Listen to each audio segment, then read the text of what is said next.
So very good morning to all of you. आज हम लोग क्या स्टार्ट करने वाले हैं। आज हमारे पास अब बचा क्या है सर? कॉस्ट तो लगभग पूरा खत्म हो गया। अब बचा क्या है हमारे पास करने के लिए? एक्चुअली हमारे पास बचा है एक टॉपिक जो कि एग्जाम पॉइंट ऑफ व्यू से अच्छा है, और टॉपिक का नाम है जॉब एंड बैच कॉस्टिंग। ये आपके मॉड्यूल में भी अलग से आपको एक टॉपिक मिल जाएगा, जॉब और बैच कॉस्टिंग। अच्छा, ऑलरेडी टेकन। ओके, ये अपन ले लेते हैं 2021। ओके, सो ये जो चैप्टर है ना, इस चैप्टर के अंदर अब हमें पढ़ना क्या है और एग्जाम में ये क्या आता है, क्यों आता है, मैं आपको बता दूं। एग्जाम में ये आता है जॉब और बैच कॉस्टिंग। और कैसे आता है मैं आपको एग्जाम के पेपर्स के अंदर भी दिखा दूंगा कि कहाँ कहाँ आया है। हम एग्जामिनेशंस के मेजरली सारे क्वेश्चंस करने वाले हैं, मॉड्यूल और एग्जाम क्वेश्चंस, यही हमारा मेजर मोटिव रहेगा इस चैप्टर के अंदर। ठीक है, और भी कुछ क्वेश्चंस हुए तो वो मैं आपको करवा दूंगा। ठीक है, कैटेगरी कौन सी है सर? कैटेगरी क्या है? मतलब अल्टीमेटली एग्जाम में आता है तो ए कैटेगरी बी कैटेगरी, बात है कि करना अपने को सभी है, पर हाँ मोस्टली 5 मार्क्स में आता है एग्जाम के अंदर मेजरली। स्टार्टिंग के जो पहले 4 क्वेश्चन होते हैं ना, उसमें एक क्वेश्चन जनरली वो लोग जॉइंट एंड बाय का पूछ लेते हैं 5 मार्क्स का, एक क्वेश्चन वो लोग मटेरियल का पूछ लेते हैं 5 मार्क्स का, एक क्वेश्चन वो लोग कभी जॉब और बैच कॉस्टिंग का पूछ लेते हैं 5 मार्क्स का। 3-4 चैप्टर ऐसे हैं जो 5 मार्क्स के फर्स्ट चैप्टर के अंदर आता है। ये चैप्टर नोट्स में क्यों नहीं है? क्योंकि मैं आपको बता दूं, इस चैप्टर में बेसिकली कॉम्बिनेशन है cost sheet plus overhead chapter का। तो इस चैप्टर के बहुत सारे पॉइंट्स तो मैंने ओवरहेड चैप्टर के अंदर आप लोगों को करवा दिए थे। तो इसके जो क्वेश्चंस हैं वो बेसिकली ओवरहेड चैप्टर के अंदर बहुत सारे कवर हो गए। जो कुछ क्वेश्चंस हैं वो मैं आपको पास्ट एग्जामिनेशन के और मॉड्यूल के क्वेश्चन करा दूंगा, तो उसके लिए अपने को नोट्स की जरूरत ही नहीं। 1-2 क्वेश्चन ही उसके अलावा एक्स्ट्रा होंगे, उससे ज्यादा क्वेश्चन की जरूरत ही नहीं है। ठीक है, मॉड्यूल में भी ज्यादा क्वेश्चन है ही नहीं। तो अब ये जो चैप्टर है इसके अंदर हमें पढ़ना है एक तो जॉब कॉस्टिंग और एक करना है बैच कॉस्टिंग। 2 चैप्टर जो है वो हमें मतलब 2 टॉपिक्स हमको इसके अंदर पढ़ने हैं। एक है जॉब कॉस्टिंग और दूसरा है बैच कॉस्टिंग।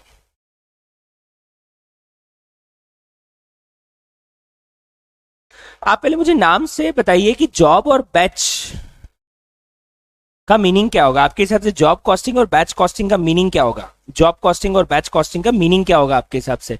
नाम से कुछ बता पाएंगे आप? What is the meaning of job costing and what is the meaning of batch costing?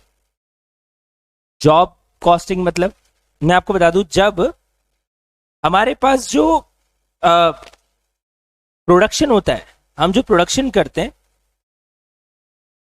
वो कस्टमर के ऑर्डर के हिसाब से करते हैं।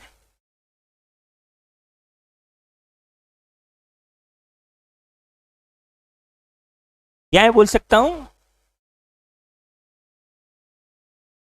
कस्टमर के स्पेसिफिकेशन के हिसाब से हम उसको काम बना के देते हैं।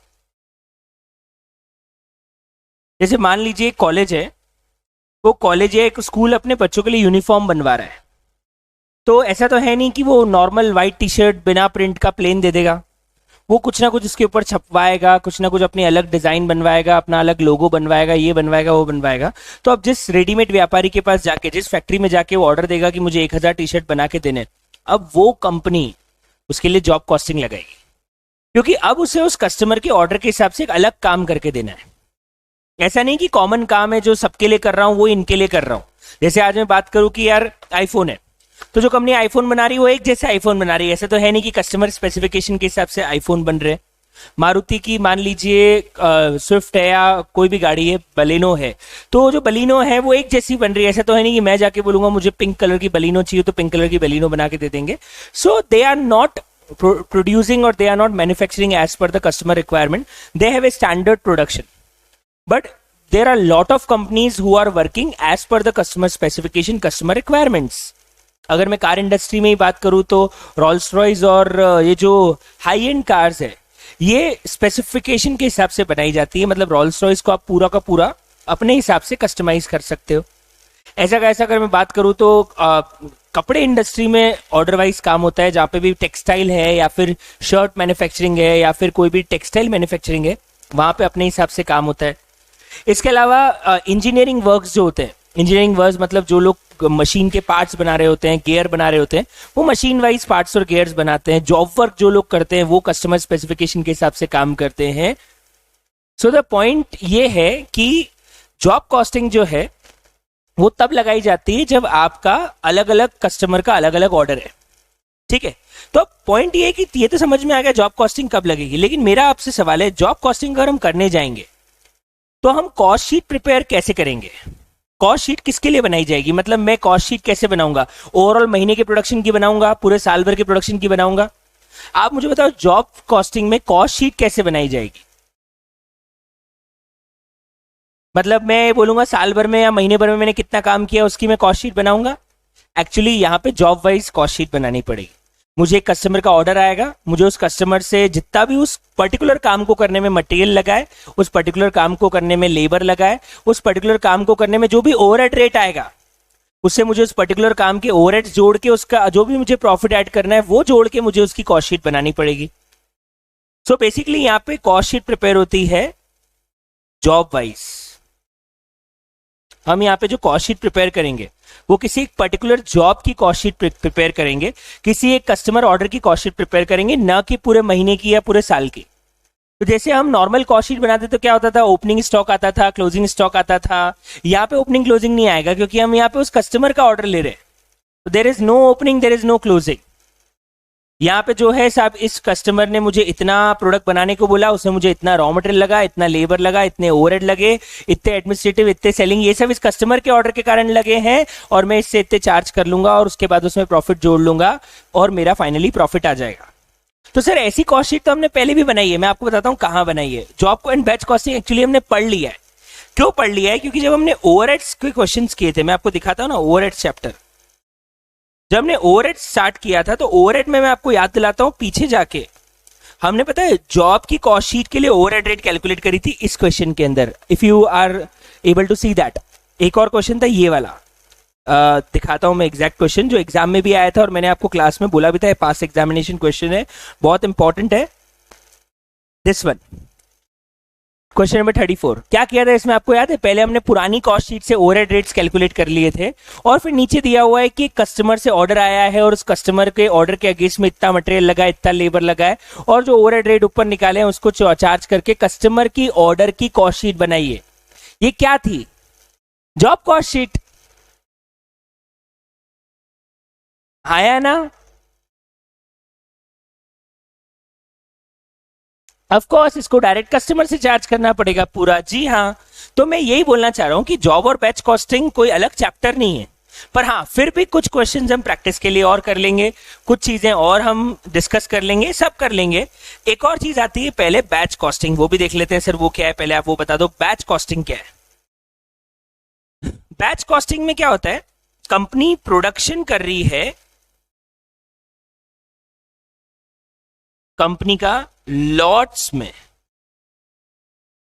या मैं बोलूं ग्रुप ऑफ होमोजेनियस यूनिट्स, एक जैसी यूनिट्स के ग्रुप में अगर कंपनी प्रोडक्शन कर रही है तो हम उसको बोलते हैं कि सर ये बैच कॉस्टिंग में जाएगी। बैच बन रहा है ना, एक बैच बन रहा होता है। जैसे अगर अपन किसी भी, आपके पास अगर पानी की बोतल मिनरल वाटर है तो उस पर आप देखोगे आपको लॉट नंबर या बैच नंबर लिखेगा। चॉकलेट्स जब मैन्युफैक्चर होती है तो बैच नंबर डला हुआ रहता है, दवाइयों के ऊपर बैच नंबर डला हुआ रहता है। बैच मतलब बेसिकली इस लॉट के अंदर ये प्रोडक्ट बना है। तो बैच किसको बोलते हैं? लॉट्स को या ग्रुप ऑफ होमोजेनियस यूनिट्स को। जैसे अगर अपन इसका सबसे एग्जांपल ले, सबसे इजी एग्जांपल ले, तो मेरे को दीपक सर की आत्मा आ गई है। दीपक सर की आत्मा आ गई है मतलब आप समझ जाओ मैं कौन सा एग्जांपल लेने वाला हूं। मैं लेने वाला हूं खाने पीने का एग्जांपल। तो दीपक सर की आत्मा मेरे अंदर है और अब हम बात करेंगे समोसे कचौरी के एग्जाम्पल की। अपन ले लेते हैं कि साहब एक दुकान है, कोई फेमस दुकान ले लेते हैं, विजय चाट या कोई भी फेमस दुकान ले लेते हैं, जो कि समोसे, कचौरी, पैटिस और पता नहीं क्या क्या चीजें उस कढ़ाई के अंदर तल रहा होता है। ठीक है, तो क्या करता है, एक समोसा तलता है, उसके पास में कचौरी तलता है, उसके पास में एक ऐसा कुछ ऐसे ऐसे ऐसे कचौरी समोसे बनाए जाते हैं ना कि एक कचौरी डाली, एक समोसा डाला और एक आलू बड़ा डाला और एक पैटिस डाला। ऐसे करते, कैसे करता है वो काम, कैसे करता है वो? क्या करता है वो, एक 25-50 समोसे का लॉट तैयार करेगा, वो कंप्लीट होगा, फिर उसी तेल में या तेल चेंज करके फिर वो 50 समोसे, 50 कचौरी का लॉट तैयार करेगा। तो हम ये जो बोलेंगे कि यार ये जो मैंने सबसे पहले आके समोसे का पाया, हिंदी में पाया बोलते हैं, वो बेसिकली बैच होता है। बैच कि मैंने समोसे का बैच तैयार किया। तो बैच मतलब जब प्रोडक्शन दादा एसी चालू कर देना, एसी बंद है। जब प्रोडक्शन जो है वो एक ग्रुप ऑफ होमोजेनियस यूनिट से, मतलब एक जैसी यूनिट्स के लॉट में होता है, तो वहां पे फिर हम ये बोलते हैं कि साहब हम बैच कॉस्टिंग लगाएंगे। बहुत सारी जगह लगाया जा सकता है बैच कॉस्टिंग, दवाइयों में, क्योंकि एक कंपनी एक ही मशीन के अंदर अलग अलग तरह की दवाइयां बनाती, तो पहले एक तरह की दवाइयों का लॉट तैयार करती, फिर दूसरे तरह की दवाइयों का लॉट तैयार करती, फिर तीसरे तरह की दवाइयों का लॉट तैयार करती।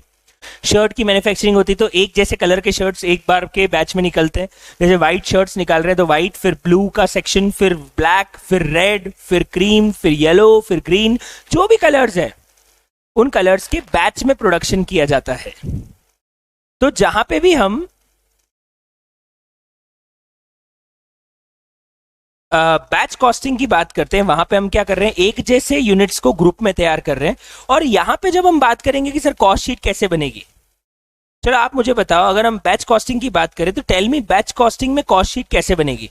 क्या एक यूनिट की कॉस्ट शीट बनाएंगे या एक महीने की कॉस्ट शीट बनाएंगे? एक्चुअली यहां पे कॉस्ट शीट तैयार होगी बैच वाइज। आज मैं देखूंगा ना कि मेरा जो एक बैच बना, मैंने जो एक समोसे का पाया तैयार किया, उसमें मेरा कितना आलू, कितना मैदा, कितना मसाला, ये सब लगा। जैसे एक कंपनी एक शर्ट का लॉट तैयार कर रही है, तो एक शर्ट के लॉट में कितना तैयार हुआ उसकी कॉस्ट शीट हो जाएगी। उसकी टोटल कॉस्ट को नंबर ऑफ यूनिट से डिवाइड कर लेंगे तो आपको एक कॉस्ट की यूनिट निकल के आ जाएगी। तो एक यूनिट की कॉस्ट निकालने के लिए हम क्या करेंगे? सिंपल है, एक यूनिट की कॉस्ट शीट तो बनाएंगे नहीं, हम पूरे लॉट की कॉस्ट शीट बनाएंगे। उस लॉट में लगने वाला रॉ मटेरियल, उस लॉट में लगने वाला लेबर, उस लॉट में लगा हुआ ओवरहेड्स, ये सब जोड़ के टोटल कॉस्ट निकालेंगे। और सारी यूनिट्स एक जैसी है इसलिए इसको सीधे नंबर ऑफ यूनिट से डिवाइड कर लेंगे तो आपको एक यूनिट की टोटल कॉस्ट निकल के आ जाएगी। सो जैसे हम जॉब वाइज कॉस्ट शीट बनाते हैं वैसे ही बैच वाइज भी कॉस्ट शीट बनेगी। तो सर इसमें नया क्या है, मतलब है क्या, कॉस्ट शीट को ओवरहेड्स के साथ कंबाइन कर दिया, तो ये जॉब और बैच कॉस्टिंग हो गया। पहले तो मैं क्लास में पढ़ाता भी नहीं था, क्योंकि जो क्वेश्चंस मैंने कराए हैं उसी तरह के क्वेश्चन एग्जाम के अंदर आते हैं, पर फिर भी पास्ट एग्जामिनेशन क्वेश्चन हमें करने रहेंगे। एक नया टॉपिक इसके अंदर और है जो हमने अभी तक नहीं पढ़ा, वो हमें करना रहेगा, इसलिए हम ये जॉब और बैच कॉस्टिंग को पढ़ रहे हैं। तो पहले हम उसी टॉपिक पे आते हैं, क्योंकि एग्जाम में 2 से 3 बार आ चुका है और वो मैंने अभी तक नहीं पढ़ाया, पर वो भी नया नहीं है, वो एक टॉपिक से रिजेंबल करता हुआ है, एग्जैक्ट रेप्लिका है, बस कुछ नाम चेंज हो जाएंगे। और वो मैं अब पॉइंट आपको बताने जा रहा हूं। बैच कॉस्टिंग के अंदर, बैच कॉस्टिंग के अंदर सुनना, बैच कॉस्टिंग के अंदर एक एग्जाम्पल लेके एक सिचुएशन, एक प्रॉब्लम से डील करना समझते हैं। चालू करें। जॉब और बैच कॉस्टिंग क्या है तो सबको समझ में आ गया। हमें जॉब कॉस्ट शीट और बैच कॉस्ट शीट तैयार करनी है, अल्टीमेटली कॉस्ट शीट ही है, नथिंग न्यू। फिर सर क्या कर रहे हैं अपन इसमें, मैं आपको बताता हूं। हम बैच कॉस्टिंग में नया कॉन्सेप्ट पढ़ रहे हैं और एग्जाम्पल से इसको समझने की बात चालू करते हैं, सुनना ध्यान से। एग्जाम्पल कुछ ऐसा है कि एक कंपनी है जो शर्ट्स मैन्युफैक्चर करती है, टेक्सटाइल कंपनी है, रेडीमेड फैक्ट्री है जो शर्ट्स बनाती है, ओके। अब वो सबसे पहले क्या करती है, 0 से स्टार्ट करें तो पहला लॉट, फर्स्ट लॉट बनाती है 44 साइज के शर्ट्स का। फिर वो दूसरा लॉट तैयार करती है 42 साइज के शर्ट का। फिर वो तीसरा लॉट तैयार करती है 40 साइज के शर्ट का। फिर वो चौथा लॉट तैयार करती है 38 साइज का। फिर ऐसा लूप चलता रहता है, मतलब ये लूप चलता रहेगा कि पहले 44, फिर 42, फिर 40, फिर 38, ठीक है। अब मजेदार पॉइंट क्या है, हर लॉट के टाइम पे इनको एक सेटअप कॉस्ट लग जाती है उस मशीन के पार्ट्स को बदलने के लिए। समझना, जैसे अपन समोसे कचौरी के लॉट की भी बात करें तो जैसे ही वो एक बैच तैयार करेगा, वापस से तेल ठंडा होगा, तेल चेंज करना पड़ेगा, फिर गर्म तेल में वापस नया काम करेगा, तो उसमें एक सेटअप कॉस्ट आएगी ठंडा करने की, गर्म करने की, नए तेल को ऐड करने की। वैसे ही इस मशीन में भी समझो, एक ही मशीन में हम सारी साइज के शर्ट्स बना रहे, तो कलर भी हो सकता है डिफरेंस हो। तो जैसे ही वो एक लॉट तैयार करेगा, फिर वो क्या करेगा, पूरी मशीन के कलर को साफ करेगा, उसके सारे पार्ट्स को 44 का हटा के 42 के लगा देगा, कंप्यूटर में जाके सारी ऑटोमेशन चेंज कर देगा कि 44 नहीं 42 के हिसाब से कटिंग करनी है और 42 के हिसाब से स्टिचिंग करनी है। लेबल भी 42 का लगाने के लिए सारे लेबल्स चेंज करेगा, जो 44 के थे वहां 42 के आ जाएंगे। मतलब कहीं ना कहीं लॉट बदलेगा, तो उस लॉट के ट्रांजिशन में एक सेटअप कॉस्ट लगेगी। सेटअप मतलब उस मशीन को चालू करने की, पार्ट्स को चेंज करने की, असेंबल रीअसेंबल करने की, लेबल्स चेंज करने की, ये सारी सेटअप कॉस्ट हर लॉट के चेंज होने पे लगेगी। अपन मान लेते हैं कि साहब ये कॉस्ट ₹1000 बैठती है, ठीक है, एक ये कॉस्ट ₹1000 बैठती है। अब एक इंटरेस्टिंग चीज है सर, अगर मैं, सुनना सर, बहुत जोरदार बात है ये, बहुत काम की बात है। एक कॉस्ट और है, और ये कॉस्ट आप सब लोगों को पता है, कोई नई बात नहीं है सर। जैसे मैं कोई लॉट तैयार करके अपनी इन्वेंट्री में रखूंगा, मुझे उस इन्वेंट्री के ऊपर रखने के लिए क्या लग जाएगी? Holding cost. आई थिंक ये बात सबको पता है कि हम जैसे ही कोई लॉट तैयार करके इन्वेंट्री में रखते हैं, उस इन्वेंट्री में रखने के लिए हमें कौन सी कॉस्ट लग जाएगी? Holding cost.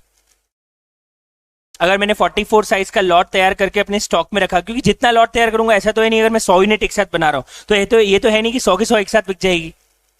बना एक साथ क्यों रहा हूं?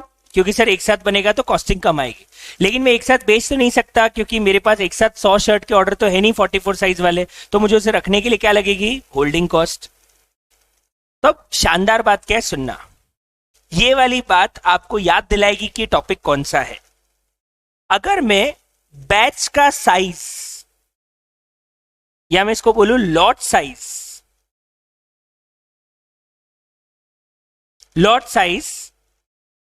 हायर साइड पे रखता हूं, हायर साइड पे मतलब ज्यादा से ज्यादा रखता हूं, तो मैं आपको बता दूं आपकी होल्डिंग कॉस्ट भी ज्यादा से ज्यादा होगी। क्यों ज्यादा से ज्यादा होगी? क्योंकि आप ज्यादा क्वांटिटी एक बार में बना लोगे तो आपको इन्वेंट्री के रखने की कॉस्ट उतनी ही ज्यादा है, क्योंकि बिकेगा तो उसी स्पीड से। बना ज्यादा रहे हो और बिकेगा उसी स्पीड से, तो अल्टीमेटली आपके पास क्या रख जाएगा? इन्वेंट्री। लेकिन लेकिन लेकिन लेकिन लेकिन आप जितनी क्वांटिटी एक बार में ज्यादा बनाओगे, आपका सेटअप कॉस्ट पर यूनिट उतना कम होता चला जाएगा। Try to understand. मेरा सेटअप कॉस्ट ₹1000 फिक्स है। अगर मैं इसमें एक लॉट में 500 शर्ट बनाऊंगा तो मुझे एक लॉट साइज पे ₹2 की पर शर्ट कॉस्ट आएगी। अगर मैं उस शर्ट में 100 ही शर्ट बनाऊंगा तो एक शर्ट पे मुझे ₹10 कॉस्ट आएगी। क्योंकि देखो, नंबर ऑफ क्वांटिटी एक लॉट में बढ़ने घटने से सेटअप कॉस्ट चेंज थोड़ी होगी। आज मैं एक कढ़ाई के अंदर जितनी मैक्सिमम कैपेसिटी कढ़ाई की, मान लो 100 कचौरी एक साथ बनाई जा सकती है, तो मैं 100 बनाऊं, 90 बनाऊं, 80 बनाऊं, 70 बनाऊं, 60 बनाऊं, 50 बनाऊं, 30 बनाऊं, 20 बनाऊं, उसको वापस खाली करके धोने में जो कॉस्ट आनी हो तो सेम ही आनी है ना। अरे एक बर्तन के अंदर हम 4 लोगों का खाना बनाए या एक आदमी का खाना बनाए, बर्तन धोने की कॉस्ट तो वही आनी है ना, क्योंकि बर्तन तो गंदा उतना ही होगा चाहे 4 का खाना बने या एक का खाना बने। बर्तन वाली से कभी नेगोशिएट करना, उसको बोलोगे कि हम 4 लोग हैं और एक को बोलेगे एक आदमी है, वो एक आदमी का भी पैसा लगभग उतना ही लेगी, क्योंकि मोस्ट ऑफ द बर्तन तो कॉमन ही होते हैं, सिर्फ प्लेट्स ही तो एक्स्ट्रा होती है। अदर देन दैट कढ़ाई, वो जो तवा है, जो चाय की, ये सब तो एक साथ ही होना है ना, क्योंकि एक आदमी के लिए चाय बने या 4 के लिए चाय बने, बर्तन तो उतना ही टाइम लगेगा ना धोने में। तो मेरा पॉइंट ये है कि लॉट साइज कम ज्यादा होने से सेटअप कॉस्ट ओवरऑल तो वही रहेगी, लेकिन जैसे जैसे आपके लॉट साइज ज्यादा होगा, आपका सेटअप कॉस्ट पर शर्ट उतना कम होता चला जाएगा। क्योंकि आप अगर ₹1000 में 500 शर्ट बना रहे हो तो आपको एक की सेटअप कॉस्ट ₹2 आएगी। अगर आप ₹1000 में 200 शर्ट बना रहे हो तो एक की सेटअप कॉस्ट ₹5 आएगी। मतलब जितना बड़ा लॉट साइज होगा, मेरी पर शर्ट सेटअप कॉस्ट उतनी क्या हो जाएगी? कम होती चली जाएगी। मतलब अगेन यहां पे है तराजू, और ऐसा तराजू हम लोगों ने पहले भी पढ़ा था EOQ के अंदर, जहां पे हमने नाम लिया था होल्डिंग और ऑर्डरिंग के बीच में कंपैरिजन, और वहां पे हमने निकाला था ऑप्टिमम ऑर्डर साइज। यहां हमें निकालना है इकोनॉमिक ऑर्डर क्वांटिटी था ना वहां पे, यहां पे नाम है इकोनॉमिक बैच क्वांटिटी, और ये हमारा एक नया टॉपिक हो गया जिसका शॉर्ट फॉर्म में हम नाम बोलते हैं EBQ। और this is the optimum lot size. Optimum lot size where holding cost plus setup cost is minimum.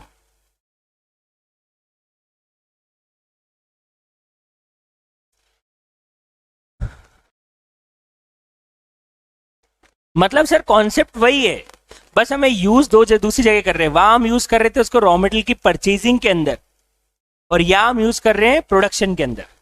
कि हम एक बार में कितनी यूनिट्स एक लॉट में तैयार करें। बनानी तो अपने को ओवरऑल, जैसे वहां क्या था, साल भर में रॉ मटेरियल सेम खरीदना है, एक बार में कितना खरीदूं, वैसे यहाँ पे भी साल भर में प्रोडक्शन उतना का उतना करना है, पर एक लॉट साइज कितनी रखूं, क्योंकि मेरे को हर लॉट साइज के बाद क्या लगने वाली है, सेटअप कॉस्ट। जैसे वहां हर ऑर्डर के बाद लगती थी ऑर्डरिंग कॉस्ट, यहाँ पे हर ऑर्डर हर प्रोडक्शन के लॉट के बाद क्या लगेगी, सेटअप कॉस्ट। तो अब हमें कंपेरिजन करना है होल्डिंग और सेटअप में, क्योंकि एक बढ़ेगा तो दूसरा घटेगा और दूसरा घटेगा तो एक बढ़ेगा, मतलब अल्टीमेटली दोनों का इनवर्स रिलेशनशिप है। अगर हम लॉट साइज बढ़ाएंगे तो होल्डिंग बढ़ेगी, सेटअप कम होगी, लेकिन अगर हम लॉट साइज कम करते जाएंगे तो ऑफकोर्स इन्वेंट्री को रखने की होल्डिंग कम होती जाएगी, लेकिन सेटअप कॉस्ट बढ़ती चली जाएगी। तो इसका फॉर्मूला क्या बनेगा, ईबीक्यू का फॉर्मूला एग्जैक्टली ईओक्यू के जैसा ही है, वो विल्सन साहब का ही फॉर्मूला है, लेकिन इतना सा चेंज है कि यहां पे लिखेंगे 2 इंटू ए, पर ए क्या, एनुअल रॉ मटेरियल रिक्वायरमेंट या annual production requirement, annual production requirement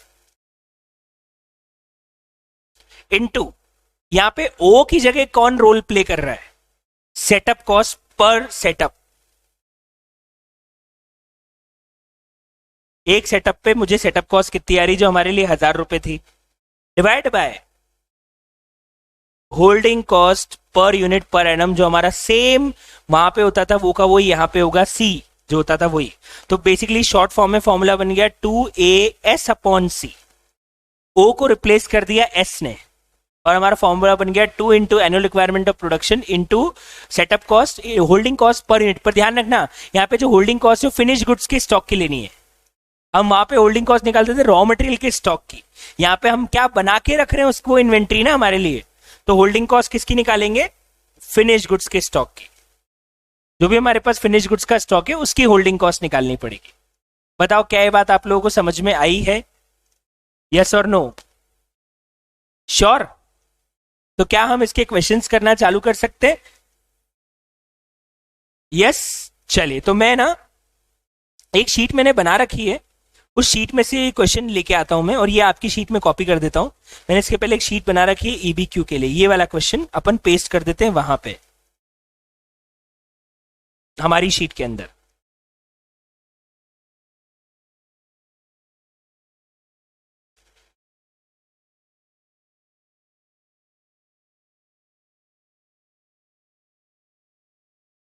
okay, और इस क्वेश्चन को एक बार पढ़ते हैं और इसका आंसर आप मुझे निकाल के बताएंगे।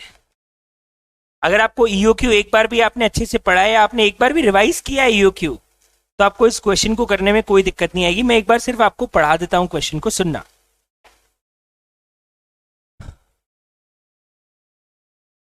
BT LLP manufacture glass bottles for HDL limited, एक फार्मास्यूटिकल कंपनी है, उसके लिए वो बॉटल बनाती है आयुर्वेदिक दवाई को पैक करने के लिए। 2 लाख बॉटल उनका प्रोडक्शन है पर मंथ का।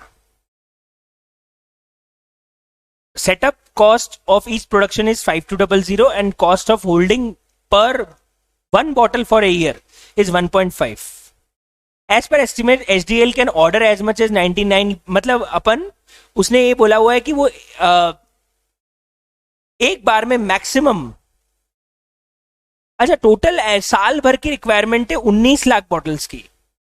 As per an estimate HDL limited can order as much as 19 lakh bottle, लेकिन उन्होंने ऊपर बोला BTL can produce 2 lakh bottle in a month, can है, पर मुझे बताओ एक्चुअली उसकी रिक्वायरमेंट कितनी है साल भर की, 19 लाख बॉटल की। उसकी प्रोडक्शन कैपेसिटी है साल भर की 24 लाख बॉटल की, पर हमारी annual production requirement 24 lakh bottle नहीं है, हमारी annual production requirement 19 lakh bottle है। अभी कंपनी एक बार में एक बैच में 1,60,000 बॉटल्स का लॉट साइज तैयार कर रही है। ये एक्चुअली उन्होंने कंपैरिजन के लिए दिया है कि हम जो इकोनॉमिक निकालेंगे उसको फिर हम कंपेयर करेंगे एग्जिस्टिंग से और देखेंगे सेविंग्स कितनी आ रही है, जो हमने ईओक्यू के अंदर भी एग्जैक्ट ऐसा का ऐसा किया था। इवन पहला ही क्वेश्चन था हमारे क्लास का जिसके अंदर हमने उसको कंपेयर किया था कि जो हमारा ईओक्यू आ रहा है, अगर कंपनी उसकी जगह 52,000 क्वांटिटी एक बार में ऑर्डर करती है तो व्हाट इज द सेविंग। तो यहाँ पे भी अपने को उसी पे जाना है। हो जाइए चालू और मुझे सबसे पहले इस क्वेश्चन का इकोनॉमिक बैच क्वांटिटी निकाल के बताइए, ईबीक्यू निकाल के बताइए, और ईबीक्यू निकालने के बाद आप इसकी सेविंग्स भी निकाल के बताइएगा। अच्छा हिरल, अच्छा कुछ बच्चे 11 फैब वाले उन्होंने ईओक्यू नहीं पढ़ रखा है तो उनको समझ में नहीं आ रहा। अच्छा उनका मटेरियल कॉस्टिंग का, क्यों मटेरियल कॉस्टिंग का वीडियो अपलोड नहीं हुआ क्या? नहीं हुआ? ओह, आई विल मेक श्योर कि वो जल्दी से जल्दी अपलोड हो जाए, आप उसको देख लो। तो कोई दिक्कत नहीं है फिर। ये वाली आज की, वैसे आपको इसके ईबीक्यू को छोड़ के बाकी टॉपिक तो समझ में आ जाएंगे, तो इसको समझने की कोशिश कीजिए। नहीं आएगा तो यूक्यू के बाद पूरा समझ में आ जाएगा, कोई दिक्कत नहीं। पर बाकी टॉपिक तो आ जाएंगे जॉब और बैच के, बाकी टॉपिक तो आ ही जाएंगे जॉब और बैच के, टेंशन नहीं लेने का। ये वाला टॉपिक फिर बाद में रिकॉर्डिंग से देख लेना। अच्छा, मैं मटेरियल और बजट कंट्रोल के लेक्चर्स दोनों नहीं है, मैं अपलोड करवा दूंगा। ओके, वो मैं अपलोड करवा दूंगा। चलिए, तो अब मुझे बताओ इसका इकोनॉमिक बैच क्वांटिटी कितना आ रहा है। इसका इकोनॉमिक बैच क्वांटिटी कितना आ रहा है, अगर हम इसको सॉल्व करें तो सबसे पहले ए आ जाएगा हमारा 19 लाख बॉटल्स का। ओ की जगह हम लेते हैं एस। एस लिखा हुआ है, एक सेटअप की कॉस्ट हमें दी हुई है 5200, और हमें एक और दिया हुआ है सी, कैरिंग कॉस्ट हमको एक यूनिट की दी हुई है 1.50। अगर मैं यहां से बोलूं ईबीक्यू निकालना है तो आप बताओ आपका ईबीक्यू कितना आएगा। 2 into 19 lakh bottles into 5200 divided by 1.50, how much, 11775 point. चलो अपन बॉटल्स ले रहे हैं तो फिर अपन इसको पॉइंट्स छोड़ देते हैं। 114775 बॉटल्स में एक बार में बनाऊंगा तो मेरे लिए ऑप्टिमम लॉट साइज रहेगा। अब अपने को कंपैरिजन करना है दो में, एक तो ईबीक्यू और एक में कंपैरिजन करूंगा एग्जिस्टिंग, जो मेरा 1,60,000 बॉटल्स का ऑर्डर है। एक बार में मैं 1,60,000 बॉटल्स का लॉट तैयार करता हूं, जबकि हमें ये ऑप्टिमम आएगा। तो हमें बताना है कितना फायदा होगा अगर हम 11475 पे जाते हैं। तो पहले पहले हमारी setup cost, sir 19 lakh bottles को अगर मैं 114,775 में बांट दूं और इंटू कर दूं एक सेटअप की कॉस्ट 5,200 से, तो मुझे पता पड़ जाएगा साल भर में मुझे सेटअप कॉस्ट कितनी आनी है। 85,800 की मुझे सेटअप कॉस्ट आनी है। 86081 आ रहा है कि 85800 आ रहा है, एग्जैक्ट यही फॉलो करना। 19 lakh divide by 114,775 into 5200, yes ये आंसर 86081 आ रहा है। मतलब ये कैसे निकाला वापस सुन लो। 19 लाख बॉटल को 114,775 के लॉट में तैयार करूंगा तो इससे मुझे नंबर ऑफ सेटअप्स मिल जाएंगे, कितने सेटअप करने पड़ेंगे, इंटू 5200 कर लूंगा तो मेरी सेटअप कॉस्ट आ जाएगी। नेक्स्ट, अगर हम होल्डिंग कॉस्ट की बात करें तो एक मिनट, होल्डिंग कॉस्ट का फॉर्मूला आप लोगों को आता है। यस, होल्डिंग कॉस्ट के अंदर हम लोग क्या लेते हैं सर, 114,775 एक बार में बनाऊंगा, वो बिकता चला जाएगा तो मैं डिवाइड बाय 2 करके इसकी एवरेज इन्वेंट्री निकाल देता हूं, into holding cost per unit कर देता हूं 1.50। तो यहां से मेरी होल्डिंग कॉस्ट भी आ जाएगी। ये भी सेम ही आनी चाहिए 86081, क्योंकि हमारा प्रिंसिपल ही यही था कि कहां पे दोनों मैच होगा, जहां पे दोनों इक्वल हो। और इसलिए हमने सेटअप को पॉइंट्स में लिया, क्योंकि हम सेटअप को राउंडिंग कर लेते दोनों इक्वल नहीं आते। दोनों इक्वल कब आ रहे हैं, जब हमने सेटअप को पॉइंट्स में लिया है। अब बताइए टोटल होल्डिंग प्लस ऑल्टरिंग कितनी आ रही, सेटअप प्लस होल्डिंग कितनी आ रही है, 172,162। ये मेरी आ गई टोटल सेटअप और होल्डिंग कॉस्ट। अब हम एग्जिस्टिंग पे चलते हैं। अगर हम एग्जिस्टिंग पॉलिसी पे जाएं तो 19 लाख बॉटल्स को 1,60,000 बॉटल्स से वो डिवाइड करके इंटू 5,200 इतनी बार सेटअप करना पड़ेगा, 61,750। होल्डिंग पे जाएं तो सर 1,60,000 बॉटल्स को डिवाइड बाय 2 करके इंटू 1.5 करूंगा तो मेरा होल्डिंग कॉस्ट आ जाएगा 1,20,000 और टोटल मेरी कॉस्ट आ जाएगी 181,750। तो बोलूंगा भैया कितने की सेविंग्स हुई है, मेरी सेविंग्स आ जाएगी 9588। ये मेरा सेकंड पार्ट का आंसर है, जहां मुझे सेविंग्स ड्यू टू ईओक्यू निकालना था। इसका आंसर आ जाएगा 9588। जहां अभी सेटअप और होल्डिंग कॉस्ट 172,162 लग रही है, सेटअप और होल्डिंग कॉस्ट 181,750 हो जाएगी अगर मैं एग्जिस्टिंग पॉलिसी फॉलो करता हूं। तो मैंने बचा लिए इतने पैसे ईबीक्यू फॉलो करके, 9588 की सेविंग्स हो गई। देख लीजिए, ये पूछा है compute the annual cost saving to BTL by adopting EBQ of a production. Setup cost को पॉइंट्स में ही रहने दो, क्योंकि अगर हम पॉइंट्स में नहीं लेंगे तो वो हमारा एग्जैक्ट मैच नहीं होगा।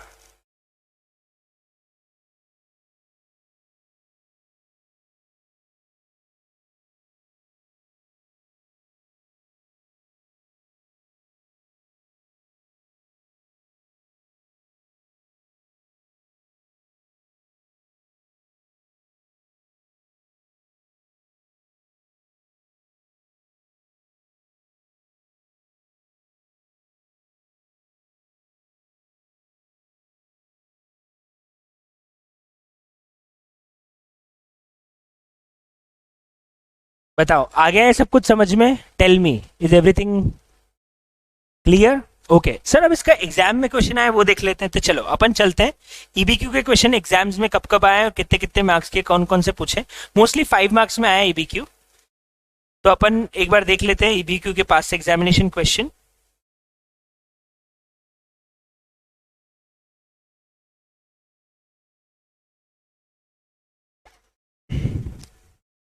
अपन चलते हैं सबसे पहले कॉस्ट एंड मैनेजमेंट अकाउंटिंग के क्वेश्चन पेपर्स की जगह सजेस्टेड क्वेश्चन पेपर से चल लेते हैं। जुलाई 21 में ईबीक्यू का क्वेश्चन था कि नहीं था पता पड़ जाएगा। ये रहा, उन्होंने कोविड-19 वैक्सीन के ऊपर ही दे दिया। क्वेश्चन देखो एक बार, हमने जो क्वेश्चन किया क्या उससे मैच होता हुआ क्वेश्चन है? चेक करना है एक बार। AUX has an annual demand for single customer for 60,000 covid vaccines. Customer अभी बोल रहा है कि आप 15,000 के ऑर्डर पे दो, पर हमारा ईबीक्यू क्या आएगा वो हमें नहीं पता, पर एग्जिस्टिंग लॉट साइज कंपनी की 15,000 पर लॉट है। प्रोडक्शन कॉस्ट वैक्सीन की 5,000 पर वैक्सीन आती है। ये बेसिकली हमारा प्रोडक्शन कॉस्ट है। प्रोडक्शन कॉस्ट का कोई यूज नहीं है हमें, क्योंकि प्रोडक्शन कॉस्ट को हम फॉर्मूले में नहीं रखते हैं कहीं भी, ये तो बनाने की कॉस्ट है, उससे कोई मतलब नहीं। सेटअप कॉस्ट पर रन 4800 आती है और कैरिंग कॉस्ट 12 रुपए आती है। बताओ ये क्वेश्चन अभी 2020 को, अरे यार एक बच्चा पूछ रहा है कौन सी ईयर का क्वेश्चन है, कौन से ईयर का हो सकता है पर वे क्वेश्चन। कॉमन सेंस लगाया जाए तो 2 ही अटेम्प्ट निकल के आते हैं, या तो 21 अटेम्प्ट, 21 के पहले क्या होगा? कोविड-19 जुलाई 21 का क्वेश्चन है। 2018 का क्वेश्चन लग रहा है, विनीता को लग रहा है 2018 का क्वेश्चन है। काश ये भविष्यवाणी सच ना होती। चलिए जल्दी फटाफट निकालिए इसका इकोनॉमिक बैच क्वांटिटी कितना है, 2 मिनट लगना चाहिए। और फिर एक और बता दीजिए एक्स्ट्रा कॉस्ट कितनी आएगी इसको सॉल्व करने के। एक काम करो, ये तो होमवर्क में ले जाओ, घर पे कर लेना, इसको क्या करने का सेंस है अभी। तो ये जा रहा है आपके होमवर्क के अंदर, मैं आपकी शीट में पेस्ट कर देता हूं इसको, और ये आप होमवर्क में करके लाएंगे। तो अच्छा क्वेश्चन है, अपन ने जो क्वेश्चन किया वही है एग्जैक्ट।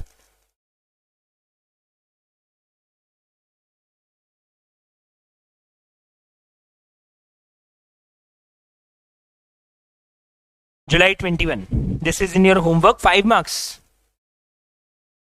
ठीक है, और बहुत इजी है। तो क्या होता है कभी कभी वो लोग मटेरियल कॉस्टिंग का ईओ क्यू ना पूछ के ईबीक्यू पूछ लेते हैं।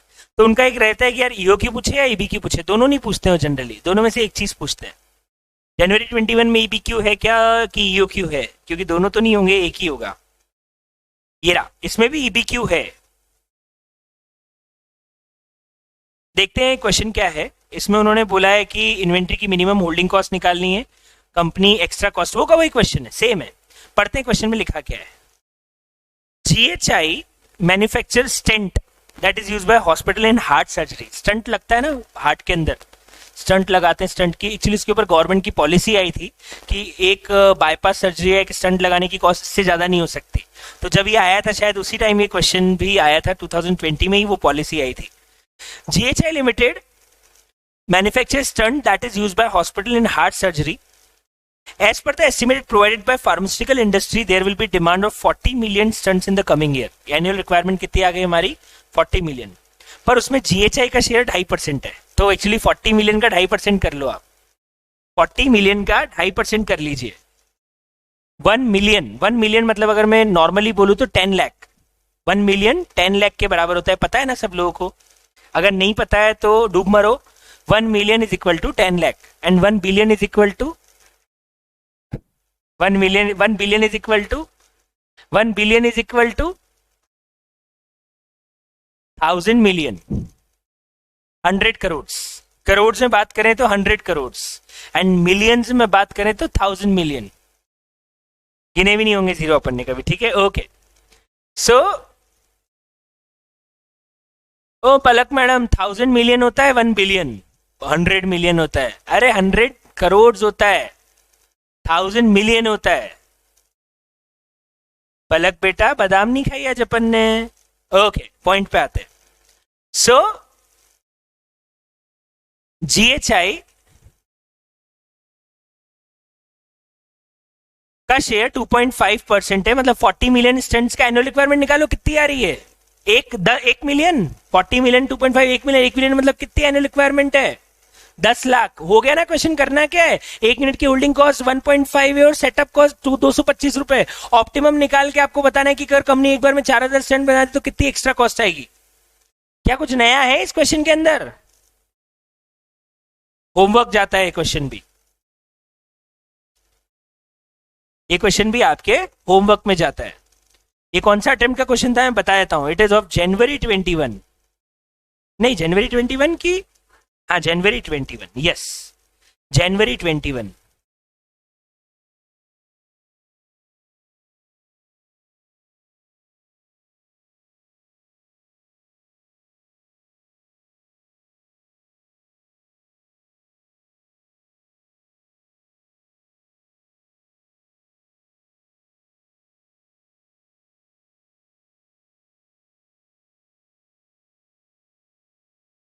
ओके नाइस, चलते हैं और पहले एग्जाम के क्वेश्चन पे। नवंबर 20 में ईवीक्यू का क्वेश्चन था या नहीं था, अभी अपने को समझ में आ जाएगा। अभी तक तो नहीं दिख रहा है। नहीं नहीं नहीं नहीं नहीं नहीं, मुझे नहीं लगता, क्योंकि 10 नंबर में तो जनरली वो पूछते नहीं, 5 नंबर में आता है तो ऊपर 5 नंबर में नहीं आया मतलब। अच्छा, इसमें ईओक्यू आ गया था। ओके, नवंबर 20 में ईओक्यू का क्वेश्चन था, रीऑर्डर क्वांटिटी और ईओक्यू निकालना था, तो इसलिए ईबीक्यू नहीं पूछा होगा। तो ये वाला अटेम्प्ट तो अपना खाली जाता है ईबीक्यू से। नवंबर 19 ईओक्यू आ गया तो ईबीक्यू शायद ही आएगा। इसमें एक्चुअली जॉब और बैच कॉस्टिंग का ये वाला क्वेश्चन था जो अपन करेंगे अभी। ये भी करवा दूंगा मैं आपको, जॉब और बैच कॉस्टिंग की जॉब कॉस्ट शीट कैसे बनेगी वो बता दूंगा, वो अपन कर लेंगे। पर ईबीक्यू मुझे नहीं लगता है कि इस अटेम्प्ट में भी होगा, क्योंकि ईओक्यू आ गया तो ईबीक्यू नहीं आएगा।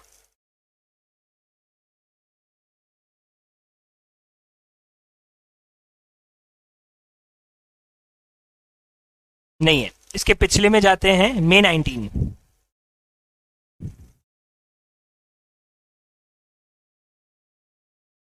मे 19 में, 1 मिनट वापस शुरू से देख लूं मैं। पहला क्वेश्चन तो एफिशिएंसी रेशियोज का है, ठीक है। दूसरा लेबर का है, चौथा पांचवा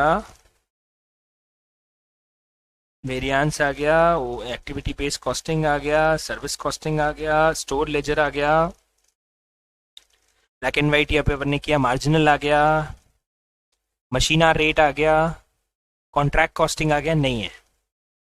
और पिछले अटेम्प्ट में चलते हैं नवंबर 18।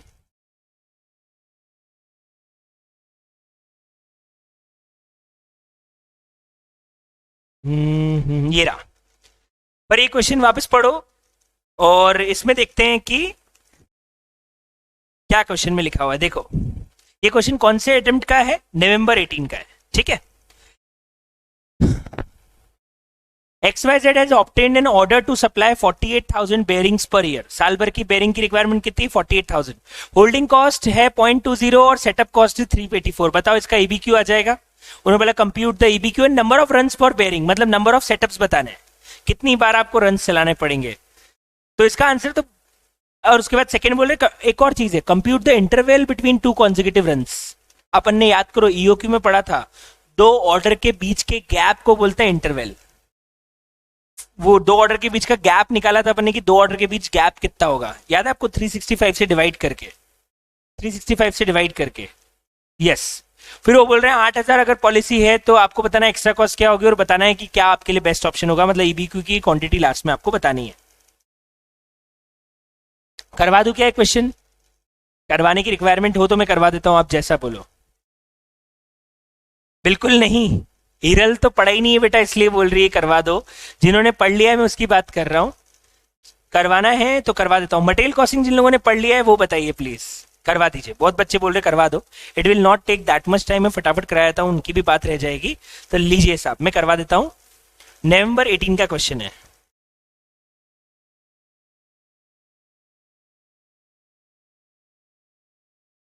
नवंबर 18, ये क्वेश्चन 10 मार्क्स में आया था। ओके, देखिए सबसे पहले अगर अपन इसके सॉल्यूशन में ईबीक्यू निकाले तो हमारे पास साल भर की रिक्वायरमेंट आ गई 2 इंटू ए है 48,000 एनुअल रिक्वायरमेंट, इंटू एस है 384 setup cost per order, divide by holding cost है 0.12। यहां से आप निकाल लीजिए ईबी क्यू कितना आ रहा है, आई थिंक ये आ रहा है 136 बेरिंग्स। ये मेरा इकोनॉमिक बैच क्वांटिटी आ गया, ठीक है। अब वो बोल रहे हैं फर्स्ट हो गया optimum run size, this is my optimum run size.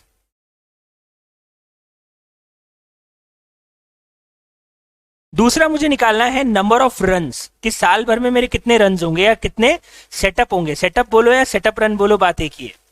तो 48,000 डिवाइडेड बाय 13576, 3.53, और आई कैन से अप्रोक्सीमेटली 4। अगर अपन ये देखें कि साहब मतलब एग्जैक्ट देखें तो 3.53 होंगे, क्यों होल्डिंग कॉस्ट 0.12 है कि 0.20 है, 0.20 है। तो अपन ने जो आंसर निकाला है उसी निकाला ना, 0.20 से निकाला है, ठीक है, सही है। सो 3.53 और अप्रोक्सीमेटली बोले तो 4 रन होंगे। ये सेकंड पॉइंट का आंसर भी निकल के आ गया, this is the point of first. और अब हम चलते हैं इसके सेकंड पॉइंट पे। आपको 2 रन के बीच का इंटरवल बताना है कितना होगा। तो सर अगर मैं 365 डेज में 4 रन करने वाला हूं, तो what is the interval between 2 runs?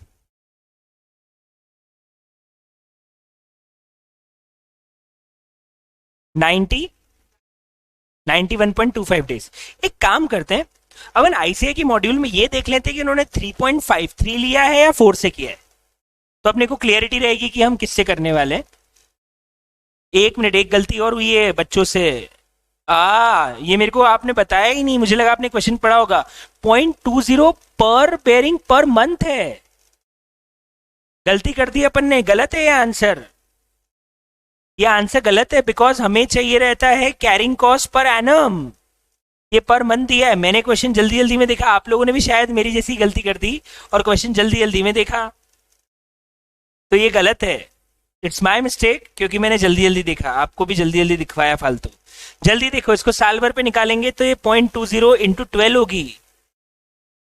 अब अपन निकालेंगे तो हमारा ईबी क्यू आएगा 3919 बेरिंग्स। और अगर अपन इससे निकालेंगे कि नंबर ऑफ रन्स कितने आएंगे, तो 48,000 डिवाइड बाय 3919 करूंगा 12.24 रन्स। अब अपन ये देख लेते कि आईसीआई ने एग्जैक्ट 12.24 से किया है कि 13 से किया है। तो इसका सजेस्टेड आंसर निकाल के अपन एक बार ये देख लेते हैं कि इन्होंने उसको सॉल्व किससे किया है। वैसे उन्होंने दोनों दिए होंगे मेरे हिसाब से। नवंबर था कि मई था? नवंबर था, ओके। नहीं यार, मई होगा, या मैंने गलत खोल दिया क्या? अच्छा, इसमें दिया ही नहीं उन्होंने नवंबर 18 का। नवंबर 18 का सजेस्टेड दिया ही नहीं है, नवंबर 18 का सजेस्टेड दिया ही नहीं है। गूगल करें, ट्राई करते हैं Google. November 18 suggested answers CA inter.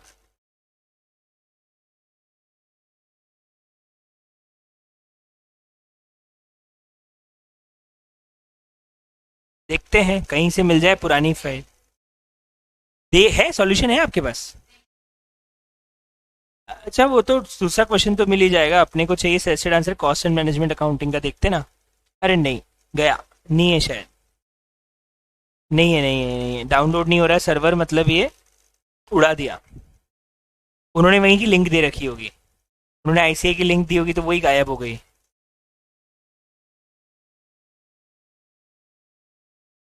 I don't know किस में मिलेगा। अच्छा है, कुछ बच्चों ने डाउनलोड करके मुझे भेजा है। मुझे व्हाट्सएप करो ना, 1 मिनट प्लीज, मुझे व्हाट्सएप कर दो।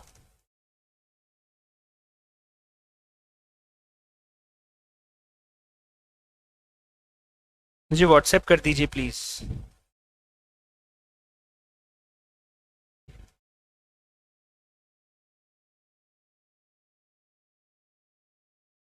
यही डाउनलोड कर लूँ क्या मैं पीसी पे?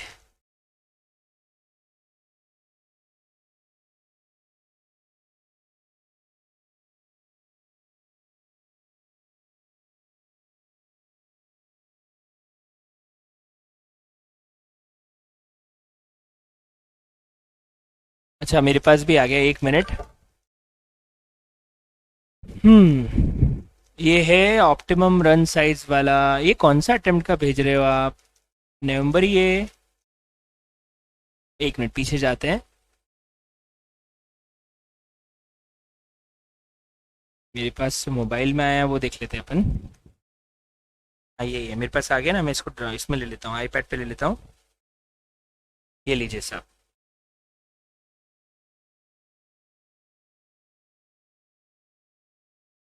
ये रहा, देख लीजिए अब सब लोग। मैं स्क्रीनशॉट ही ले लूंगा ना उसका, क्वेश्चन के सॉल्यूशन का। कौन सा क्वेश्चन नंबर था, कहाँ था क्वेश्चन नंबर? पीछे था 10 नंबर का। आई एम सरप्राइज, इन्होंने ईओक्यू भी पूछ लिया है, नीचे ईबीक्यू भी पूछ लिया है। यस, 10 मार्क्स का था ना, ये रहा। देखो, इन्होंने पॉइंट्स में 13 रन कर दिया, जो अपन ने किया था वो इन्होंने कर दिया। इन्होंने 12.245 को फिर 13 रन करके फिर पर नीचे जो गैप निकाला वो 13 दोनों से निकाल लिया है, दोनों दे दिया। नीचे देखो, दोनों आंसर निकाल लिए। 12.245 और 13 किया है, फिर इंटरवल भी दोनों से निकाल लिया, 12.245 और 13 से। मतलब उन्होंने सारे आंसर दोनों से कर लिए, क्योंकि दोनों में गैप है थोड़ा सा, दोनों से कर दी। कि आप राउंडिंग करके भी करना चाहो तो कर सकते हो, और आप डेसिमल में लेके करना चाहो तो भी कर सकते हो। तो दोनों एक्सेप्टेड है। दोनों में से कोई भी एक फॉर्मूला अपन फॉलो कर लेंगे, या तो अपन राउंडिंग करके कर लेंगे या अपन डेसिमल से कर लेंगे, ये अपनी चॉइस है। तो चलो यही खत्म कर ही देते ना अपन इसको। चलिए, तो इसमें अपन 12.24 ही रहने दें कि राउंडिंग करें? अपनी चॉइस है, बता दीजिए आप क्या करना है। 12.24 राउंडिंग कर ले, ठीक है, 13 रन से कर लेते हैं अपन। तो एक काम करते, 13 रन आ जाएगा सेकंड वाले पार्ट का आंसर। अगले बोल रहे हैं इंटरवल,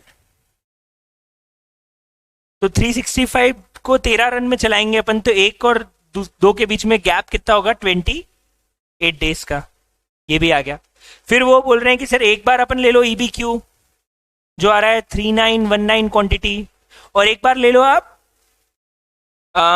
इनकी क्वांटिटी एग्जिस्टिंग पॉलिसी। ये लोग कितनी क्वांटिटी एक बार में ऑर्डर कर रहे हैं? 8000 क्वांटिटी। दोनों के लिए अपन निकाल लेते हैं होल्डिंग और ऑर्डरिंग। सेटअप निकालेंगे तो सेटअप अपन 13 से ही कर रहे हैं ना, 13 रन से, तो 13 इंटू मल्टीप्लाई कर दो, 13 इंटू 384, 494992। अगर अपन होल्डिंग निकालें तो 3919 डिवाइड बाय 2 इंटू 2.4। अब देखो डिफरेंस आ रहा है। क्यों आ रहा है डिफरेंस? क्योंकि मैंने राउंडिंग कर दिया, इसलिए होल्डिंग और ऑर्डरिंग कॉस्ट एग्जैक्ट नहीं आ रही है। ये लगा लिया इधर से। अगर अपन इधर जाएं और एक बार में 8000 मंगवाएं तो 48,000 डिवाइड बाय 8000 इंटू 384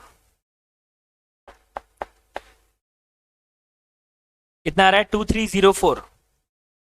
होल्डिंग निकालें तो 8000 डिवाइडेड बाय 2 इंटू 2.40, 9600। दोनों को जोड़ लीजिए और बता दीजिए डिफरेंस कितना आ रहा है, इधर का और इधर का भी। 49924703 टोटल कितना आ रहा है? पहले इधर का 9694 और इधर का आ रहा है 1104। डिफरेंस निकाल लीजिए। सेविंग्स कितनी हो रही है, एक्स्ट्रा कॉस्ट कितनी लग रही है? एक्स्ट्रा कॉस्ट है 2210, और उनके सजेस्टेड में भी कुछ इतना हल्का फुल्का डिफरेंस होगा तो चलेगा। एक्स्ट्रा कॉस्ट आ रही 2210, नीचे वाला आंसर मैच हो रहा है 2208। ठीक है, सो इजी क्वेश्चन था। आई डोंट थिंक सो कि बिल्कुल भी डिफिकल्टी थी, क्वेश्चन एकदम इजी पीजी था। Okay nice. सो इसके पहले एक लास्ट अटेम्प्ट और है मई 18 का, पर मुझे नहीं लगता उसमें आया था ईबीक्यू, शायद ही आया था, और आया भी हो तो एक ही वैरायटी बनती है। अच्छा है भगवान आ जाए एग्जाम के अंदर, क्योंकि इसमें एक के अलावा कोई दूसरी वैरायटी नहीं है ईबीक्यू और ईओक्यू के अंदर। तो इनको ईओक्यू और ईबीक्यू पूछना है, मतलब आपके 5 नंबर श्योर है ईओक्यू और ईबीक्यू से, क्योंकि हर अटेम्प्ट में या तो ईबीक्यू आया या ईओक्यू आया। तो अगर आपने ईओक्यू और ईबीक्यू के सारे क्वेश्चन अच्छे से कर लिए तो 5 नंबर तो आपके यूं श्योर हो गए। पता है, ऐसे आपको एग्जाम में श्योर करके जाना पड़ेगा कि हाँ यार ये 5 तो कहीं नहीं गए, तो किसी भी हाल में आने ही आने हैं। ऐसे श्योरिटी लेके जाओगे तो एग्जाम में आप 100% पास होके आओगे। नहीं है ईबीक्यू का क्वेश्चन और नहीं है, तो ये हमारा इकोनॉमिक बैच क्वांटिटी तो हो जाता है कंप्लीट। जैसे एक्टिविटी बेस्ड कॉस्टम के 10 नंबर श्योर है, कॉस्ट शीट के 10 नंबर श्योर है, स्टैंडर्ड कॉस्टिंग के श्योर है, मटेरियल कॉस्टिंग या ईबीक्यू में से एक चीज आ जाती है। मेन क्या है? कॉन्ट्रैक्ट। प्रोसेस 10 नंबर का श्योर आता है, प्रोसेस एक भी अटेम्प्ट नहीं हुआ जिसमें नहीं आया। ओवरहेड्स में थोड़ा लोचा हो जाता है कभी कि यार एमएचआर पूछ लेते हैं या ओवरहेड पूछ लेते हैं, तो उसमें थोड़ा लोचा है। मार्जिनल में डिफिकल्ट क्वेश्चन आता है, तो मार्जिनल में मैं नहीं बोलूंगा कि 10 नंबर पूरे श्योर है, क्योंकि मार्जिनल में वो लोग थोड़ा कस्टमाइज क्वेश्चन देते हैं। इंटीग्रेट नॉन इंटीग्रेट आया तो आया, नहीं आया तो नहीं आया। ऑपरेटिंग हर बार आ रहा है तो उसके भी 10 नंबर श्योर हो सकते हैं, पर क्या होता है कभी कभी वो लोग इंडस्ट्री चेंज कर देते हैं। पर वो अगर सारा मॉड्यूल किया हुआ है, सारे नोट्स अपने किए हुए हैं, तो दिक्कत नहीं आएगी, क्योंकि मॉड्यूल के बाहर किसी इंडस्ट्री का क्वेश्चन नहीं आता है। मतलब पता है कितना, कौन बोलता है कि सी इंटर का कॉस्ट बहुत डिफिकल्ट है? 70 नंबर तो श्योर कुछ चैप्टर्स के फिक्स ही है कि आने ही आने। तो आपको एग्जामिशन तो इजीली स्कोर कर सकते हो। आपको आप पेपर देख लो ना सारे, आप 6-7 अटेम्प्ट के पेपर देखो, उसको एनालाइज करो, यू विल सी कि यार ये क्वेश्चन तो आता ही आता है और इसी वैरायटी का आता है। तो उसमें करना है क्या, 5-6 वैरायटी के उसके क्वेश्चन किए और 10 नंबर श्योर हो गए। तो पता है ये सिर्फ एक दूर से दिखता है कि यार बहुत डिफिकल्ट है, बहुत डिफिकल्ट है, क्योंकि हम पता है गधों जैसी हमाली करते हैं, हम स्मार्ट स्टडी नहीं करते। नहीं, हम गधों जैसी हमाली करते, प्रॉब्लम ये है। हम गधों जैसे सारे क्वेश्चन करने बैठ जाते हैं, हम गधों जैसी सारी प्रैक्टिस करने बैठ जाते हैं और एग्जाम के पहले फैल जाते हैं कि हमसे कुछ हो ही नहीं रहा है। उसकी जगह बेटर ये है कि थोड़ा सॉर्ट कर लो, एनालाइज कर लो कि क्या क्या आता है, कितना कितना आता है, उसके लिए क्या क्या प्रिपेयर करना है। जैसे पता है ईओक्यू और ईबीक्यू में से एक 5 नंबर का आएगा ही आएगा, ये पूरे पक्की बात है। तो अपने ईओक्यू और ईबीक्यू सबसे ऐसे स्कोर वाइज निपटाओ कि 5 नंबर मेरे पक्के। एक्टिविटी बेस्ड कॉस्टिंग आते ही आता है, चले एक्टिविटी बेस्ड कॉस्टिंग के 10 क्वेश्चन कर डाले, ये 10 नंबर पक्के। कॉस्ट शीट के जितने क्वेश्चन मिले सब कर डाले, क्योंकि 10 नंबर पक्के। तो ऐसे आप पक्के करते जाओ आपके नंबर की, हाँ ये तो अपने को आने। प्रोसेस पता है 10 नंबर का, या तो बेसिक प्रोसेस से आएगा या इंटर प्रोसेस से आएगा, इक्विवेलेंट से आएगा। तो उसके हिसाब से प्रायोरिटी वाइज आप चालू करो तो मजा आ जाएगा आपको रिवाइज करने में भी, और आपके मार्क्स श्योर होते चले जाएंगे। यस, अब हम चालू करते हैं। अब अगला पॉइंट, सर ये तो समझ में आ गया कि साहब हमारा ईबीक्यू क्या है, ईबीक्यू के सारे क्वेश्चंस जो बन सकते थे सब कुछ मैंने आपको करवा दिया, इससे ईओक्यू भी रिवाइज हो गया। ठीक है, अब अपन आगे बढ़े और अब अपन इसमें जॉब और बैच कॉस्टिंग के कुछ क्वेश्चंस और करेंगे, जो कि जॉब और बैच की कॉस्ट शीट से रिलेटेड है। जैसे एक क्वेश्चन तो मैंने आपको करवा दिया है, ये क्वेश्चन मैं आपको कहां करवा चुका हूं, जो मैंने आपको ओवरहेड्स का क्वेश्चन नंबर 34 बताया था, ये वही है। अभी जो मैंने एक क्वेश्चन बताया था आपको ओवरहेड्स का क्वेश्चन 34, जिसमें हमने पहले प्रीवियस ईयर की कॉस्ट शीट तैयार करी, प्रीवियस ईयर की कॉस्ट शीट तैयार करके उसको करंट ईयर के ओवरहेड रेट कैलकुलेट किए और करंट ईयर के ओवरहेड रेट कैलकुलेट करके करंट ईयर की कॉस्ट शीट तैयार करी। तो ये क्वेश्चन हम लोग ऑलरेडी ओवरहेड्स के अंदर कर चुके हैं। This was question number 34 of overheads. शायद अमाउंट भी सेम होंगे, एक बार चेक करना अमाउंट सेम है या डिफर हो रहे हैं। नोट्स में ओवरहेड्स में क्वेश्चन नंबर 34 चेक करो, अमाउंट सेम है या डिफर हो रहे हैं।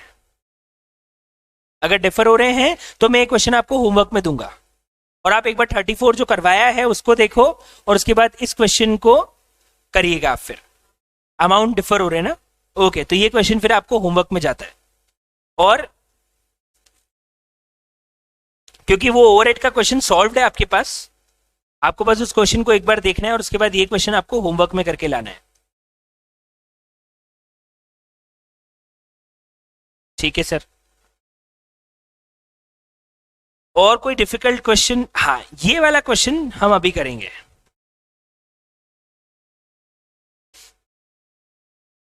आई कैन नॉट से इट इज वेरी डिफिकल्ट,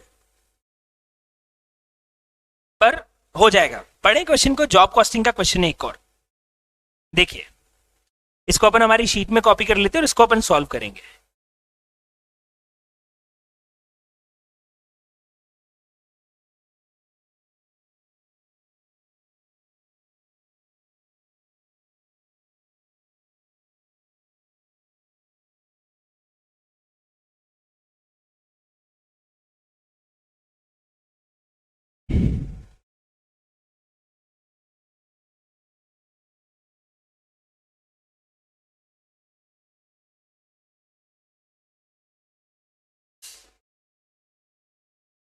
देखिए, इस्पात engineers limited undertook A plant manufacturing work for a client. एक क्लाइंट के लिए उसने कस्टमर से ऑर्डर लिया है और वो अपना 20% ऑन फुल कॉस्ट वो प्रॉफिट चार्ज करता है। मतलब जो भी हमारी टोटल कॉस्ट आएगी उसका 20% वो लोग प्रॉफिट चार्ज करेंगे आखिरी में। मटेरियल लगा इस काम को करने के लिए 1,87,00,000 रुपीज का, लेबर लगा 2,400 आवर्स, कितना लगा labour 2400 hours 80 rupees per hour के हिसाब से। तो लेबर कॉस्ट कितनी आएगी 2400 इंटू 80 कर लीजिए, बताइए लेबर कॉस्ट कितनी आएगी 1,92,000।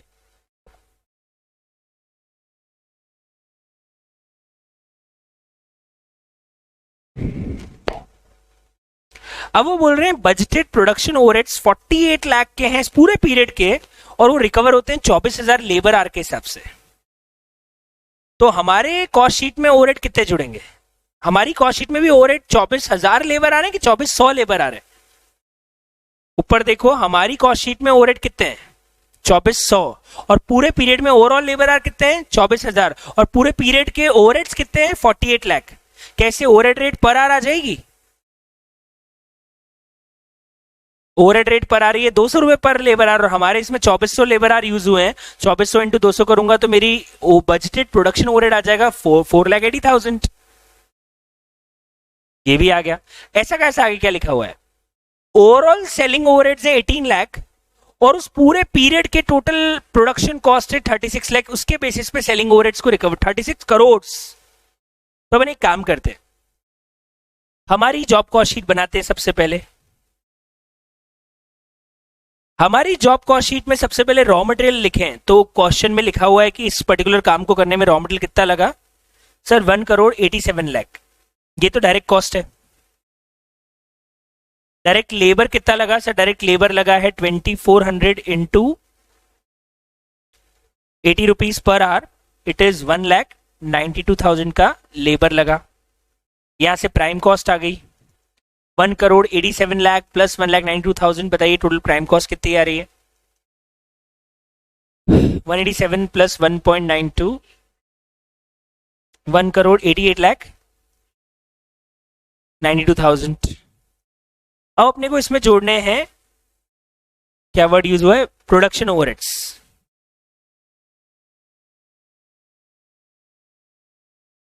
अब प्रोडक्शन ओवरहेड कितने जुड़ेंगे? तो इसके लिए अपन एक काम करते हैं, इधर निकाल लेते हैं प्रोडक्शन ओवरहेड रेट। और प्रोडक्शन ओवरहेड रेट आएगी कि साहब 48 लाख रुपीस के बजटेड ओवरहेड है, और बजटेड लेबर आवर 24,000 है। मतलब एक लेबर आवर का हमें ओवरहेड कितना चार्ज करना है 200 रुपए। तो मेरे पास हमारी जॉब कॉस्ट शीट में 2,400 लेबर आवर हुए और एक का रेट 200 है। मतलब मैं अपनी जॉब कॉस्ट शीट में कितने के प्रोडक्शन ओवरहेड चार्ज कर लूंगा 4,80,000 के। यहां से मुझे आ जाएगी टोटल कॉस्ट ऑफ प्रोडक्शन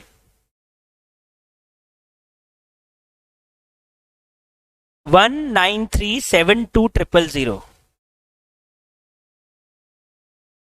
अब मुझे इसमें एक और चीज चार्ज करनी है, और वो है selling and distribution overheads.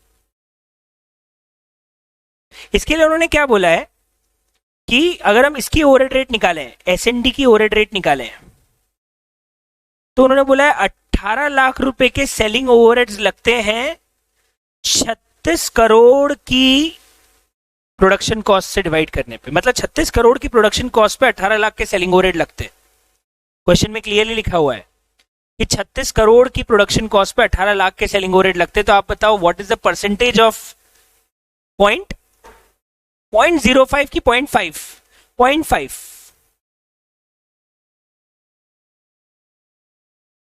0.5% of production cost. 36 crore का 1% करेंगे तो 36 लाख आएगा, और उसका आधा % करेंगे तो 18 लाख आ जाएगा। 18 लाख की लिखा हुआ है 18 लाख, और नीचे 36 करोड़ लिखा है। जी हाँ 36 करोड़ लिखा है। तो हमारा selling and distribution overhead rate आ गया 0.5% ऑफ प्रोडक्शन कॉस्ट। तो अपन हमारी जो प्रोडक्शन कॉस्ट है उसका 0.5% निकाल लेते हैं। तो दिस इज बेसिकली 0.5% इंटू 1,93,72,000। बताइए कितना आ रहा है 96,860। और यहां से मेरी आ जाएगी total cost including selling cost सब मिला के मेरी टोटल कॉस्ट आ जाएगी। ये निकाल लीजिए कितनी आ रही है टोटल कॉस्ट 1,94,688,60 1,94,68,860। फाइनली इसमें उन्होंने बोला है कितना प्रॉफिट चार्ज करना है 20% ऑन टोटल कॉस्ट ही है। तो सीधे इसके ऊपर 20% ऐड कर लीजिए, सीधे इसी पे 20% ऐड कर लीजिए, और बताइए फाइनली मेरा सेल प्राइस या सेल्स कितना आ रहा है। 23362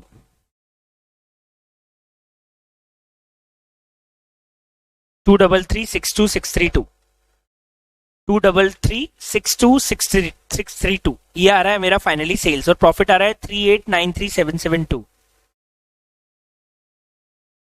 तो ये कोई बहुत खतरनाक क्वेश्चन तो था नहीं। करना क्या था, ओवरहेड्स वाले ही पार्ट है कि बस दोनों की ओवरहेड रेट निकाल के अपने को कॉस्ट शीट तैयार करनी है। एसएनडी वाला पॉइंट वापस बता दूं, अरे क्वेश्चन में लिखा हुआ है कि 18 लाख रुपीस की सेलिंग ओवरहेड लगेंगे टोटल 36 करोड़ की प्रोडक्शन कॉस्ट पे। तो बस हमारी प्रोडक्शन कॉस्ट पे कितने लगेंगे वही तो निकालना है। तो हमने रेट निकाल दिया कि 18 lakh rupees is for 36 crore, it means it is 0.5% of the production cost selling cost लगती है। तो हमारा जो प्रोडक्शन कॉस्ट आ रहा है उसमें 0.5% अपन ने जोड़ दिया, ये टोटल कॉस्ट आ गई, उसने प्रॉफिट जोड़ दिया। अब बताओ किसी को आपत्ति है इस क्वेश्चन के अंदर? नहीं आ गया पूरा समझ में? बस वो फिगर्स बड़े बड़े थे ना, इसलिए थोड़ा घबराहट हो गया कि करोड़ में जा रहे हैं फिगर्स। तो पता है कई बार एग्जामिनर ये भी करेगा, पेपर सेटर ये भी करेगा, आपको क्वेश्चन बहुत इजी दे देगा और फिगर्स बहुत करोड़ में दे देगा। So you don't have to lose, मतलब आपको ध्यान रखना है कि आपको अपना टेम्पर लूज नहीं करने का है। यस, आगे बढ़ते हैं अगले क्वेश्चन पे और देखते हैं जॉब और बैच कॉस्टिंग में और क्या वैरायटी ऑफ क्वेश्चन बन सकता है। ये भी वैसा का वैसे ही क्वेश्चन है यार, एक बार पढ़ लेते हैं क्वेश्चन। देखिए ये क्वेश्चन आप होमवर्क में ले सकते हो, और आप बोलोगे तो अब मैं करवाना है तो मैं भी करवा भी दूंगा। सारे क्वेश्चन ऐसे ही हैं, बस इसमें है क्या, बस ये बैच और जॉब में ऐसे ही क्वेश्चन आते हैं। पढ़ लेते हैं एक बार। The company has been asked to quote for a job. The company मतलब आपको जॉब का कोटेशन देना है। Company aims to make a net profit of 30% on sales, मतलब प्रॉफिट कितना कमाते हैं, सेल्स का 30%, ध्यान रखना सेल्स का 30%। मटेरियल लगता है 10 केजी 10 रुपए के हिसाब से, मतलब मटेरियल कॉस्ट तो मैं यही लिख देता हूं। एक मिनट, इसको पहले अपन उस वाली शीट में कॉपी कर लेते हैं क्वेश्चन, अपनी वाली शीट में इस क्वेश्चन को कॉपी कर लेते हैं।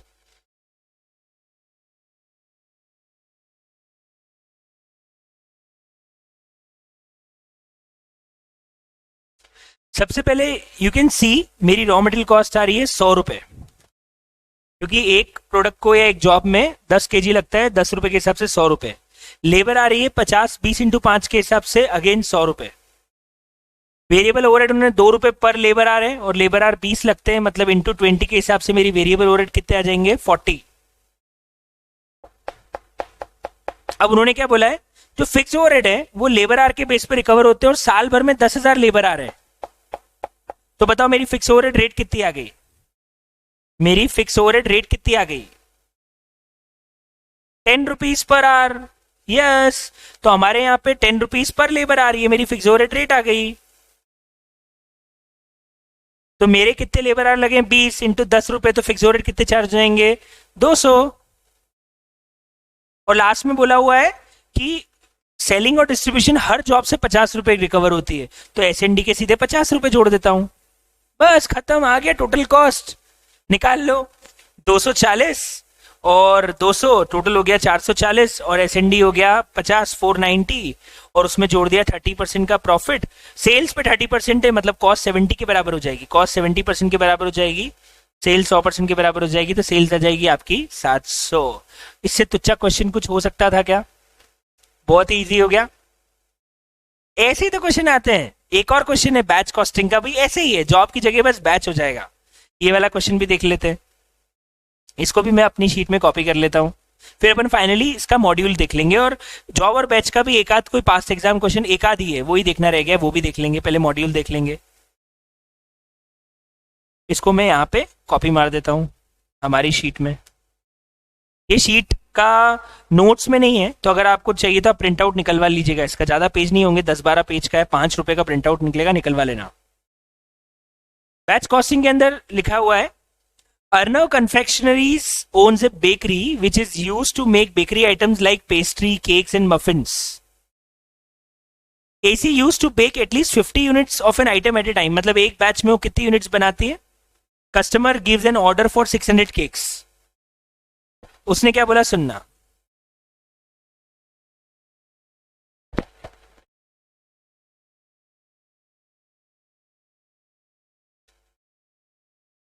उन्होंने लिखा है कि AC use to bake at least 50 units any time, मतलब कम से कम, लेकिन कस्टमर ने 600 केक का ऑर्डर दिया, तो हम कितने कितने का बैच तैयार करेंगे? 600 केक का। उसमें मटेरियल कितना लग जाएगा? 5000। लेबर 500 रुपए फिक्स है और 750 रुपए सेटअप कॉस्ट भी फिक्स है। अब वो बोल रहे हैं एसी ऑब्जर्व करता है 20% लेबर कॉस्ट पे ओवरहेड और 10%। अरे यार, अरे यार, अरे यार, ये क्वेश्चन तो बहुत ज्यादा इजी हो गया, फर्स्ट और सेकंड पार्ट तो। फटाफट इसकी अच्छी सी कॉस्ट शीट बना के मुझे बताओ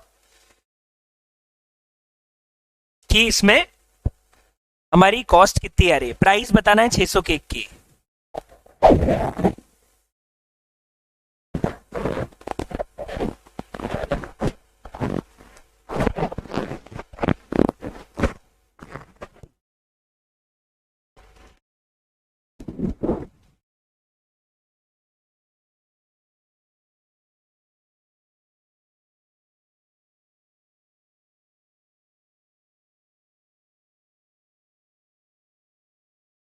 स्क्रीन चली गई, वेट मैं देखता हूं क्या हुआ।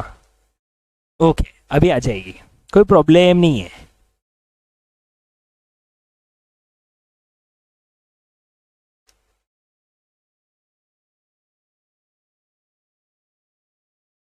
आ गई।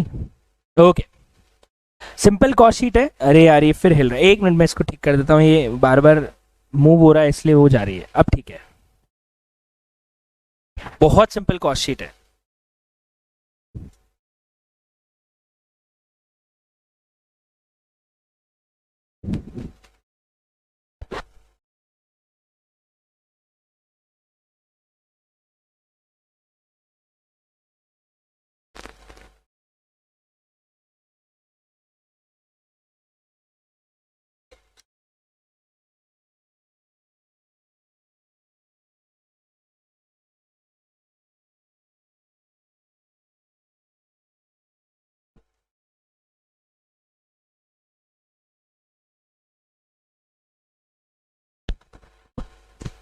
अरे बच्चे कंफ्यूज हो रहे हैं, बैच एक ही है। क्वेश्चन में लिखा है AC use to bake at least 50 items at a time. At least मतलब ऐसा नहीं 50 का बैच बनाएगी, वो बोली कम से कम 50 होना चाहिए। तो पता है वो पूरे क्वेश्चन में ट्रिंग ट्रिंग है, उसका कोई यूज ही नहीं है, क्योंकि आप 50 मिनिमम बोला है तो मैक्सिमम तो कोई बोला ही नहीं ना। तो आप 600 भी बना सकते हो, 605 भी बना सकते हो, 610 भी बना सकते हो, आपकी चॉइस है कितना बनाना है। मिनिमम 50 का बोला था तो 50 से ऊपर ही जा रहा है, तो उस क्वेश्चन में 50 यूनिट का कोई यूज है ही नहीं। अपन इसको सॉल्व करें तो सिंपल है। सबसे पहले फर्स्ट पार्ट और सेकंड पार्ट। डीए में हमारा 5000, लेबर है हमारा लिखा हुआ है क्वेश्चन में 500, सेटअप है हमारा 750। ओवरहेड्स कितने हैं? Factory overheads, production overheads question में लिखे हैं 20% ऑफ लेबर कॉस्ट, तो 500 का 20% कितना हो जाएगा? 100। उसके बाद 10% टोटल प्रोडक्शन कॉस्ट में, यहां से पहले अपन टोटल निकाल लेते हैं। टोटल प्रोडक्शन कॉस्ट आ रही है 6350। वो बोलते हैं इसका 10% ऐड करना है सेलिंग के लिए, सेलिंग और डिस्ट्रीब्यूशन के लिए 10% ऐड कर देते हैं, 635 का। टोटल कॉस्ट आ गई 6985। अब इसमें अपन फाइनली जोड़ लेते हैं प्रॉफिट। प्रॉफिट कितना लिखा हुआ है क्वेश्चन में? 25% ऑन सेल्स, तो ये हो जाएगा 75 के बराबर,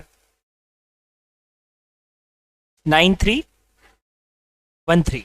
और यहां से अगर मैं नंबर ऑफ केक्स की बात करूं तो मेरे पास नंबर ऑफ यूनिट्स है 600, तो मेरी सेल प्राइस पर केक आ जाएगी 15.52। This is the first part. और second part, cost per unit भी निकाल लेंगे, 6985 को डिवाइड कर लेना नंबर ऑफ केक से, तो कॉस्ट पर यूनिट भी आ जाएगी 15.52।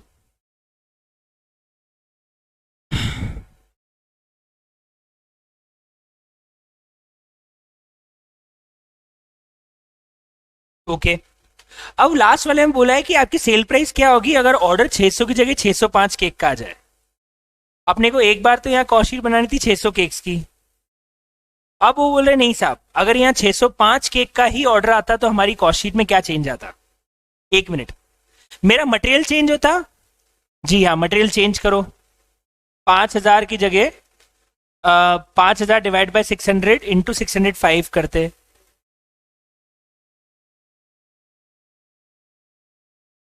5042।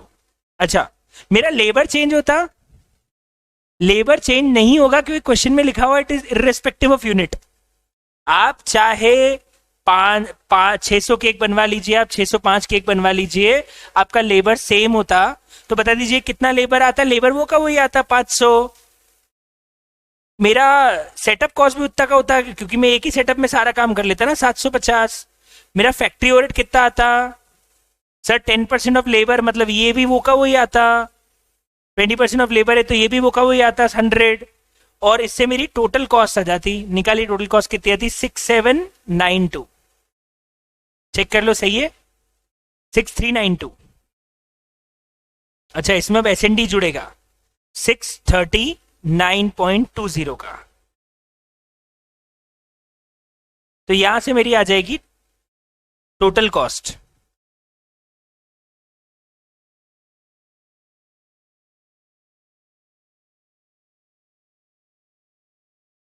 7031। और फाइनली इसमें जोड़ देंगे प्रॉफिट, प्रॉफिट इसको 75% के बराबर मान के, तो मेरी सेल्स आती और नंबर ऑफ केक्स अब मैं नीचे रखता 605, तो मेरा सेल प्राइस पर यूनिट आता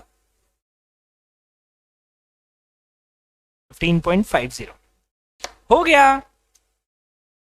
मतलब क्वेश्चन में कुछ भी, वो 50 यूनिट का कोई यूज था ही नहीं। अपन तो ये मान रहे अगर 600 केक का ऑर्डर आता तो मटेरियल 600 का लगता, 605 केक का ऑर्डर आएगा तो मटेरियल 605 का लगेगा। लेकिन बाकी सब चीजों के साथ इररेस्पेक्टिव ऑफ यूनिट लिखा हुआ है लेबर और सेटअप कॉस्ट के साथ, तो बस बाकी चीजें प्रोडक्शन ओवरहेड लेबर पे डिपेंडेंट है, सेलिंग ओवरहेड टोटल कॉस्ट पे डिपेंडेंट है और प्रॉफिट उतना का उतना चार्ज करना है। तो ये कहां से डिफिकल्ट क्वेश्चन है बताओ? क्वेश्चन एकदम आसान हो गया कि नहीं हो गया? प्रेजेंटेशन कैसे करेंगे? बस 2 कॉस्ट शीट बना देना ऐसी,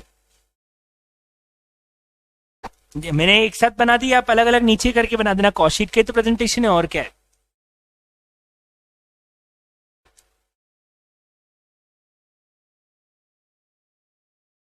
नाइस सर, अब हमारे ये जो शीट है इसके क्वेश्चंस तो हो गए, जो एक्स्ट्रा क्वेश्चंस मैंने कराने थे सब बता दिए। अब अपन कहाँ जाएंगे? मॉड्यूल। और अपन देखते हैं जॉब और बैच कॉस्टिंग के मॉड्यूल में क्या खास बात है, ताकि हर चीज कवर हो जाए ना सर हमारी। तो अब हम चलते हैं जॉब और बैच कॉस्टिंग के मॉड्यूल पे,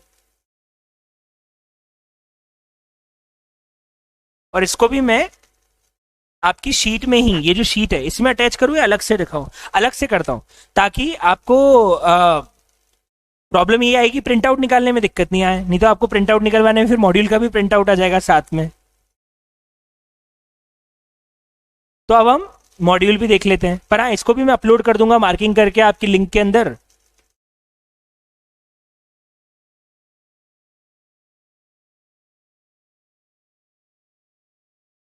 पलक बोल रही है सेटअप कॉस्ट एक ही बार क्यों मानी, अजम्पशन लिखना होगा क्या? नहीं, उन्होंने लिखा हो इररिस्पेक्टिव ऑफ यूनिट से। तो आप एक बार में एक लॉट तो एक ही बनाओगे एक कस्टमर ऑर्डर का, तो आप एक बार में 600 लगाओ या एक बार में 605 केक्स बनाओ, आपकी सेटअप कॉस्ट तो सेम ही रहेगी ना। क्वेश्चन में क्लियरली लिखा है इररिस्पेक्टिव ऑफ यूनिट्स, तो यूनिट्स के कम ज्यादा होने से वैसे भी चेंज नहीं होती ना। अपन ने ईबीक्यू में भी यही अजम्पशन लिया था कि setup cost does not change with lot size. तो if you are preparing how many units in per lot doesn't matter. If you are preparing 100, 200, 500, 600, 605, setup cost will be same per lot. Okay. Job और batch costing module में basics वही दिया है जो हम लोगों ने पढ़ा है। ये तो एक एंट्री दी हुई है, हाँ ये एंट्री एक बार देख लेते हैं अपन। एंट्री दी हुई है नॉन इंटीग्रेटेड की, पर इसी में डाल दी। इजी है, बहुत इजी है। आप लोगों में थोड़ा सा याद दिलाता हूं, नॉन इंटीग्रेट में हमने पढ़ा था कि जो भी नॉर्मल लॉस होता है वो जाता है फैक्ट्री ओवरहेड अकाउंट के अंदर और एबनॉर्मल लॉस जाता है कॉस्टिंग पेंडल के अंदर। अगर आपको याद हो तो नॉन इंटीग्रेट के अंदर हमने पढ़ा था कि जो नॉर्मल लॉस होता है वो जाता है फैक्ट्री ओवरहेड्स अकाउंट के अंदर और जो एबनॉर्मल लॉस होता है वो जाता है कॉस्टिंग पेंडल के अंदर। ठीक है, अब उन्होंने बोला है 1 लाख में से 8% प्रोडक्शन लॉस हो गया और नॉर्मल लॉस 2% है और उससे स्क्रैप वैल्यू मिल गई 2000। उन्होंने क्या बोला सुनना, क्वेश्चन बहुत सिंपल है। सबसे पहले आपका लॉस जो हुआ है ना वो 8000 का हो गया है। 1 लाख के वर्क ऑर्डर में से 8% का लॉस हो गया है, मतलब लॉस 8000 का है। लेकिन वो बोल रहे हैं इसमें से स्क्रैप वैल्यू मिल गई है 2000 की, मतलब देखा जाए तो नेट लॉस कितना हुआ, 6000 का। स्क्रैप एडजस्ट करने के बाद नेट लॉस कितना हुआ, 6000 का। पर वो क्या बोल रहे हैं, सुनना, अपन इसको 1 मिनट के लिए नेट इसको हटा दूं, और वो यहां पे बोल रहे हैं कि इसमें से नॉर्मल लॉस 2% है और एबनॉर्मल लॉस 6% है। मतलब जो 8% आ रहा है, मतलब इसमें से 2 नॉर्मल लॉस है और 6 एबनॉर्मल है। मतलब अगर अपन देखें तो ये बोल सकते हैं कि हमारा जो भी लॉस है वो 2:6 के रेशियो में बटेगा। अगर 8 का लॉस हुआ तो 2 नॉर्मल है और 6 एबनॉर्मल है, 2 ही नॉर्मल है तो बचा हुआ सारा एबनॉर्मल है, तो कितने का एबनॉर्मल हो गया, 6 का। अब मेरे पास अगर देखें तो लॉस को बांट दें, लॉस को बांट देते हैं, चलो बताओ 8000 में से नॉर्मल लॉस कितना हो जाएगा और एबनॉर्मल लॉस कितना हो जाएगा। सर ये हो जाएगा 2000 और ये हो जाएगा 6000। ठीक है, लेकिन इन दोनों में से स्क्रैप भी तो मिला है टोटल 2000 का, तो स्क्रैप को भी तो 2:6 में बांटना पड़ेगा। तो अपन स्क्रैप वैल्यू जो मिली है 2000 की, उसको भी 2:6 में बांट देते हैं। 2:6 में ही बटेगा ना, जितना नॉर्मल और एबनॉर्मल का प्रपोर्शन है स्क्रैप भी उसी प्रपोर्शन में बट जाएगा ना। तो इसको आ जाएगा 500 और इसको आ जाएगा 1500। तो देखा जाए तो नेट नॉर्मल लॉस मेरा कितना आ गया, 1500 का, और नेट एबनॉर्मल लॉस कितना आ गया, 4500 का। सर एक तरीका और था, एक तरीका और ये था कि आप 8000 में से पहले स्क्रैप हटा देते और 6000 को 2:6 में बांट देते, तो भी आपका आंसर 1500 और 4500 ही आता। यस और नो। तो इन्होंने अब 8000 की एंट्री कैसे की है, जो स्क्रैप मिला है वो रॉ मटेरियल अकाउंट में गया होगा, वो कॉस्ट में से रिड्यूस हो गया होगा, तो स्क्रैप को तो मटेरियल कंट्रोल में ले गए। बाकी जो नॉर्मल लॉस है वो चला गया फैक्ट्री ओवरहेड के अंदर, और जो एबनॉर्मल लॉस है वो चला गया कॉस्टिंग P&L के अंदर। 2000 तो हमारी टोटल कॉस्ट में से कम हो गया, और बचे हुए नॉर्मल लॉस और एबनॉर्मल लॉस को अपन ले गए ओवरहेड कंट्रोल और कॉस्टिंग P&L के अंदर। ये हमारी 8000 की एंट्री हो गई।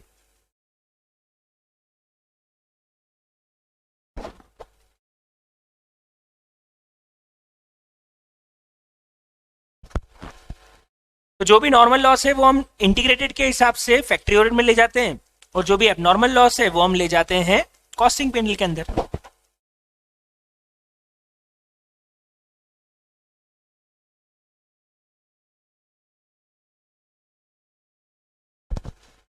ये क्वेश्चन एग्जाम में था, यही क्वेश्चन में बोल रहा था कि एग्जाम में आया था। एक एग्जाम का क्वेश्चन था जो मैं बोल रहा था एग्जाम में भी एक जॉब एंड बैच कॉस्टिंग का, वो यही क्वेश्चन था। ये क्वेश्चन नवंबर 19 के एग्जाम में आया था, इसको भी अपन कर लेते हैं। तो बहुत इजी है, it is not at all difficult, बहुत इजी क्वेश्चन है, सिंपल। जैसे हम कॉस्ट शीट बनाते हैं वैसे ही इस क्वेश्चन को कंप्लीट करना है। ये एग्जाम का क्वेश्चन था, मैं आपको बताया था कौन सी एग्जाम में था, एक बार चेक कर लेते हैं नवंबर 19 के पेपर को। आई थिंक नवंबर 19 के पेपर में था ये क्वेश्चन, दिस वन, यही है। देखो बस फिगर चेंज है, मटेरियल वेजेस चार्जेबल एक्सपेंसेस, और नीचे आपको वैसे ही मटेरियल का एक एनालिसिस ऑफ P&L दिया हुआ है, और नीचे आपको बोला है कि ये है, और फाइनली जॉब कॉस्ट शीट बनानी है। सेम नवंबर 19 के क्वेश्चन जैसा है, और यही आपको यहाँ पे मिलेगा। देखो एनालिसिस ऑफ P&L दे दिया, material wages special stores overheads work cost GP NP सब दे दिया। फाइनली नीचे बोला है prepare job cost sheet and everything is same. Figure different है शायद, अमाउंट चेंज है सिर्फ, कि अमाउंट भी सेम है, अमाउंट्स अलग है शायद। अमाउंट्स यहाँ पे आ रहे थे 120 60 और 20, और यहाँ पे अमाउंट दिए हैं 160 ओवरऑल, और नीचे सेल्स लेस रिटर्न दिया था यहाँ पे 4,30,000 का, जबकि यहाँ पे दिया है 2,50,000 का, बस इतना ही फर्क है। तो आप लिख लीजिएगा, रेप्लिका क्वेश्चन है, नवंबर 19 एग्जाम का। ठीक है, तो अब पढ़ना चालू करें क्वेश्चन को और फटाफट देख लेते हैं। पता है इसका सॉल्यूशन देखेंगे ना, यहीं से पूरी बात समझ में अपने को आ जाएगी। क्वेश्चन में क्या लिखा हुआ है सुनिएगा। मटेरियल दिया है 70 पर यूनिट है, वेजेस भी 18 आवर लगता है एक यूनिट के अंदर, जिसमें एक्स के 8 आ रहे हैं, वाई के 6 आ रहे हैं और जेड के 4 आवर्स है। तो इससे अपने को लेबर भी आ गई और अपने को डायरेक्ट एक्सपेंसेस भी आ गए, और ये सारी की सारी हमारी डायरेक्ट कॉस्ट हो गई। 1/3 उन्होंने एक्सपेंस कॉस्ट जोड़ दी, और ऐसे करके हमारी टोटल मिला के 160 रुपए पर यूनिट जो है वो कॉस्ट आ गई है। अब उन्होंने नीचे क्या बोला है सुनना, मटेरियल दिया है 1.5 लाख का, वेजेस दी है एक्स वाई जेड डिपार्टमेंट की, स्पेशल स्टोर्स दिया है, मेन है ओवरहेड्स दी है। अपने को ऊपर क्वेश्चन में देखो उन्होंने यहाँ पे ओवरहेड्स नहीं दिए, बस यहाँ पे बोला कि 1/3 हम लोगों ने एक्सपेंस कॉस्ट में जोड़ दिया है। तो अब इसमें करना क्या है, सब लोग सुनना, ये तो 120 45 और ये करके 120 तो हम निकाल चुके हैं, यहां से निकल चुका है ये, यहां तक तो सब कुछ ठीक है क्योंकि यहां तक डायरेक्ट कॉस्ट है। लेकिन जो 1/3 एक्सपेंस जोड़ा हुआ है ये उन्होंने एक एस्टिमेटेड बेसिस पे जोड़ा था, ये अंदाजा था कि हम ओवरहेड्स और बाकी सारी कॉस्ट का 1/3 जोड़ लेंगे, जबकि इन्होंने एक्चुअल यहाँ पे पीएनएल दे दिया कि सब एक्चुअल पीएनएल कितना है, एक्चुअल ओवरहेड्स कितने लगे, एक्चुअल वर्क कॉस्ट कितनी लगी, उसके हिसाब से अपने को उस कॉस्ट शीट को रिवाइज करने का बोला है। उन्होंने क्या बोला है, आप जो भी एंटायर कॉस्ट शीट 2020 की आ रही है उसके हिसाब से जॉब कॉस्ट शीट बना के इसकी टोटल कॉस्ट जोड़ के 20% सेल प्राइस निकालो। तो हमारी प्राइम कॉस्ट तो 120 पर यूनिट ही रहेगी, पर हमें ओवरहेड का फिगर एक्चुअल के हिसाब से लेना पड़ेगा। समझना, ये जो उन्होंने 1/3 जोड़ा था ये सिर्फ एक एस्टिमेटेड था कि इतना जुड़ गया, लेकिन पीएनएल एक्चुअल में बनाया तो इससे हमें एक्चुअल कॉस्ट पता पड़ रही है कि अगर मैं 10,000 का लेबर लगाता हूं तो मेरे ओवरहेड 5,000 लगेंगे, अगर मैं यहाँ पे 12,000 का लेबर लगाता हूं तो मेरे ओवरहेड 9,000 होंगे, और अगर मैं 8,000 का लेबर लगाता हूं तो मेरे जेड डिपार्टमेंट के ओवरहेड 2,000 होंगे। तो इससे एक ओवरहेड रेट निकल के आ रही है लेबर कॉस्ट के हिसाब से कि अगर मेरा लेबर 10,000 होगा तो ओवरहेड 5,000 एक्स डिपार्टमेंट के होंगे, मतलब 50% ऑफ एक्स डिपार्टमेंट की लेबर कॉस्ट का 50% ओवरहेड होगा। वाई डिपार्टमेंट में 9,000 डिवाइड बाय 12,000 हो जाएगा, और जेड डिपार्टमेंट में 2,000 डिवाइड बाय 8,000 हो जाएगा। उन्होंने एक और चीज बोली, तीनों के एवरेज आर्ली रेट सेम है। इसका यूज कहां आएगा, इससे एक्चुअली हम यहां से निकाल सकते हैं कि साहब हमारे आर दिए हुए 8 आवर्स 6 आवर्स और 4 आवर, और इसमें 2.5 आवर की रेट दी हुई है, तो इससे हम एक्स वाई जेड तीनों के इंडिविजुअल लेबर कॉस्ट निकाल सकते हैं। 18 आवर लगे, तीनों की रेट ₹2.5 ही है, तो मतलब एक्स की लेबर कॉस्ट कितनी निकल जाएगी, चलो बताओ एक्स की लेबर कॉस्ट कितनी है सर, 8 इंटू 2.5, वाई की लेबर कॉस्ट कितनी है 6 इंटू 2.5, और जेड की लेबर कॉस्ट कितनी है 4 इंटू 2.5। तो इससे इंडिविजुअल तीनों की लेबर कॉस्ट आ गई, इसकी है 20, इसकी है 15 और इसकी है 10, ऐसे करके 45 आ रहा है। ये उस 45 का ब्रेकअप हो गया कि कितनी एक्स में लगी, कितनी वाई में लगी, कितनी जेड में लगी। अब हमें labour cost X Y Z तीनों की पता पड़ गई, प्रोडक्ट में कितनी एक्चुअल लगी, हम यहां से ओवरहेड रेट निकाल लेते हैं और उससे ओवरहेड चार्ज कर लेते हैं। जैसे अगर पहले वाले का देखें तो आप मुझे बताओ एक्स डिपार्टमेंट का ओवरहेड रेट क्या आएगा लेबर कॉस्ट के हिसाब से,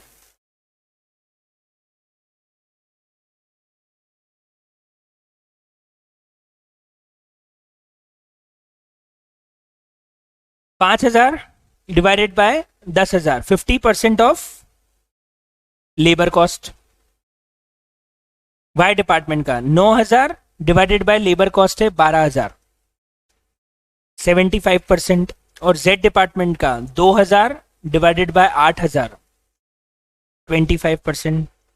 अब हमारे पास ऊपर लेबर कॉस्ट अवेलेबल है, कितनी लेबर कॉस्ट है एक्स की, 20 रुपए। अगर हम यहां से ओवरहेड जोड़े तो बताओ एक्स का ओवरहेड कितना हो जाएगा सर, 20 रुपए का 50% 10 रुपए, वाई का ओवरहेड हो जाएगा 15 का 75% 11.25, और जेड का ओवरहेड हो जाएगा सर 10 का 25% सिर्फ 2.5। तो बताओ हमारे ओवरहेड ओवरहेड कितने जुड़ जाएंगे, तीनों जोड़ दीजिए, 10 11.25 23.75। अब आप देख लीजिए इन्होंने सॉल्यूशन में यही किया है, ये रहा आंसर, खत्म खत्म, आंसर ही खत्म, और सेल प्राइस निकाल ली नई वाली प्रॉफिट जोड़ के। सेलिंग एक्सपेंसेस के लिए उन्होंने बेस बनाया है वर्क कॉस्ट को, यहाँ वर्क कॉस्ट दे रखी 2 लाख और सेलिंग एक्सपेंसेस है 20,000, तो यहां से हम निकाल सकते हैं कि सेलिंग एक्सपेंसेस कितना हो जाएगा 10% ऑफ वर्क कॉस्ट। तो जो हमारी वर्क कॉस्ट आ रही है 143.75, उन्होंने उसका 10% सेलिंग एक्सपेंसेस ले लिया और यहाँ से टोटल कॉस्ट आ गया और प्रॉफिट जोड़ दिया। आपको मैं बता दूं यही अजम्पशन हमने ओवरहेड चैप्टर के अंदर भी लिए थे कि जब भी फैक्ट्री ओवरहेड रेट निकालनी हो तो it should be on the basis of labour hour और लेबर कॉस्ट, और अगर अपने को सेलिंग ओवरहेड चार्ज करनी है तो it should be on the basis of work cost. Sir ऐसा हमने ओवरहेड में किया था क्या, मैं आपको बताता हूं, हाँ कहाँ किया था सर, मैं आपको क्वेश्चन दिखाता हूं। क्वेश्चन नंबर 19 और 20, ये दोनों क्वेश्चन मैंने क्लास में करवाए थे आपको। 19th क्वेश्चन ये रहा, आप देख सकते हैं उन्होंने यहाँ पे अजम्पशन भी दिया और ये अजम्पशन हमने भी लिया था कि फैक्ट्री ओवरहेड को रिकवर करना है on the basis of percentage of labour cost and administrative overhead recovered on the percentage of work cost. तो क्वेश्चन नंबर 19 में भी अजम्पशन था, इवन 28 में भी ये अजम्पशन था। वर्क कॉस्ट लेबर के हिसाब से वर्क ओवरहेड चार्ज होंगे और एडमिनिस्ट्रेटिव ओवरहेड वर्क कॉस्ट के हिसाब से चार्ज होंगे। तो उन्होंने इस क्वेश्चन में ये अजम्पशन के साथ सॉल्यूशन किया है, उन्होंने इस क्वेश्चन में यही अज्यूम कर लिया है और आप चाहें तो हम ये अजम्पशन डाल के आ सकते हैं वहां पे।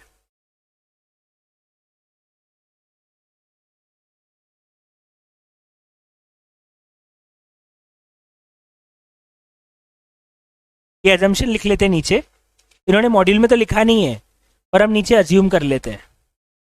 अज्यूमिंग फैक्ट्री ओवरहेड रिकवर्ड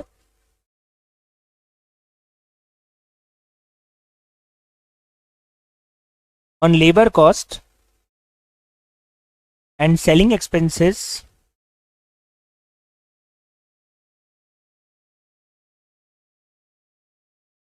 ये assumption मैंने नीचे लिख लिया है।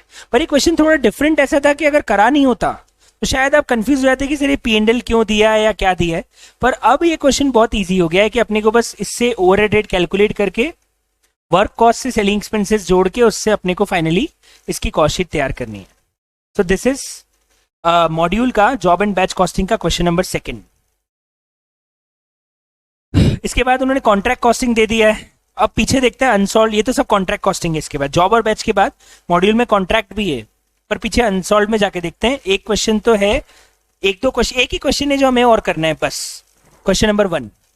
उसके बाद सेकंड जो है वो कॉन्ट्रैक्ट का है, थर्ड क्वेश्चन कॉन्ट्रैक्ट का है, फोर्थ क्वेश्चन कॉन्ट्रैक्ट का है। मतलब एक ही क्वेश्चन अपने को और सॉल्व करना है और वो है क्वेश्चन नंबर 1 बस, और हमारा जॉब और बैच कॉस्टिंग खत्म हो जाएगा। तो लास्ट क्वेश्चन है, फटाफट देख लेते हैं और इससे हमारा जॉब और बैच को खत्म कर लेते हैं।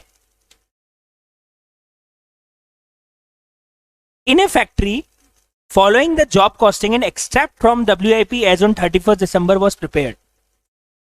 उन्होंने बताया कि एक काम चल रहा है, फिनिश नहीं हुआ है, चल रहा है।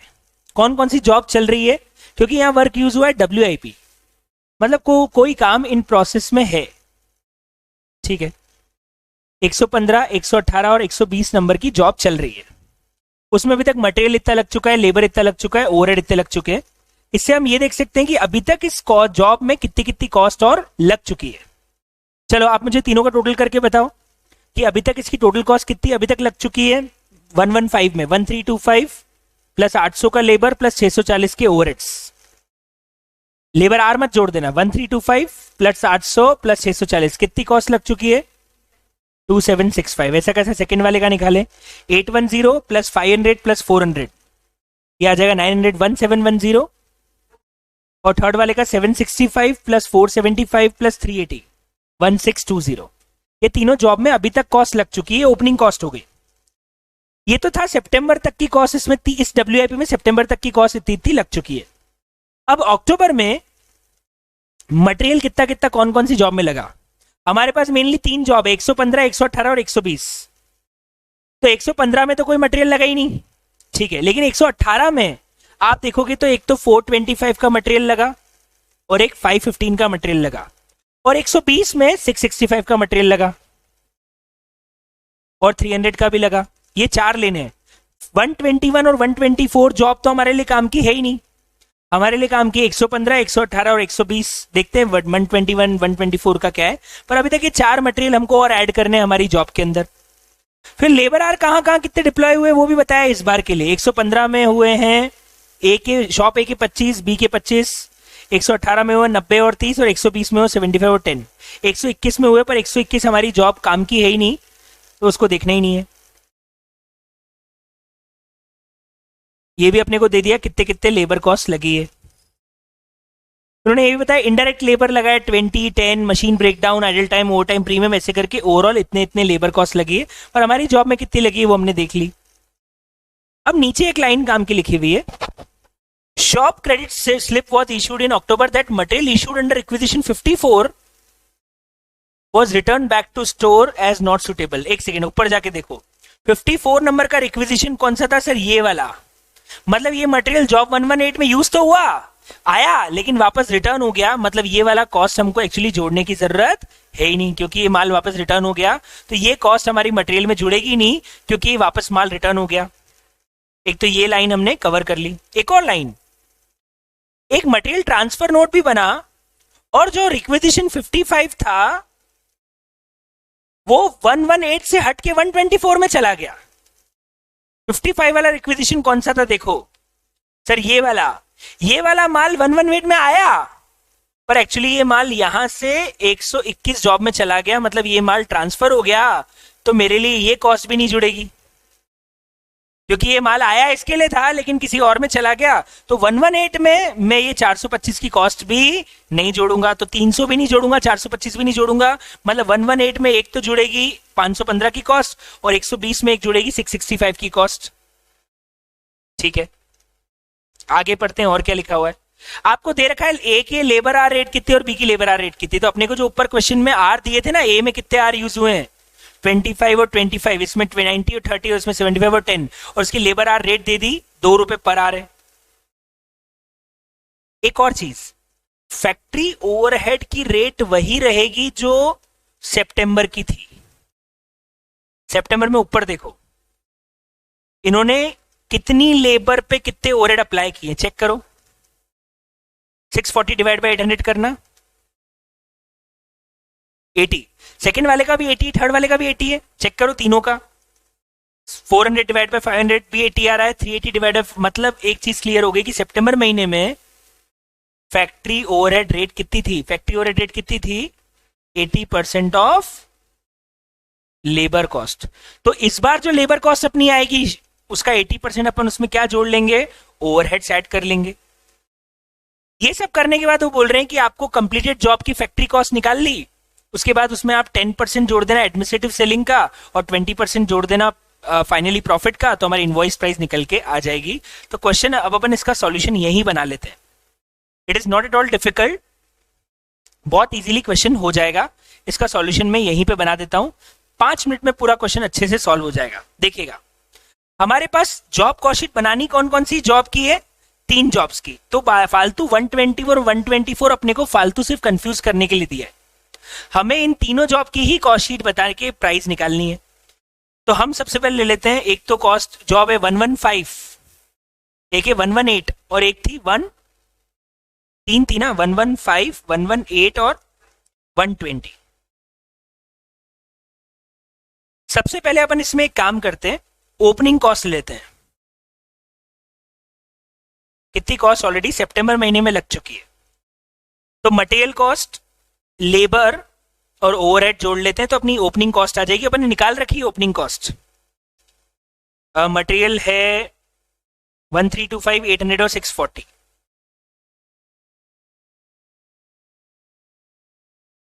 इसमें 118 की बात करें तो 118 में मटेरियल है 810, 500 एंड 400।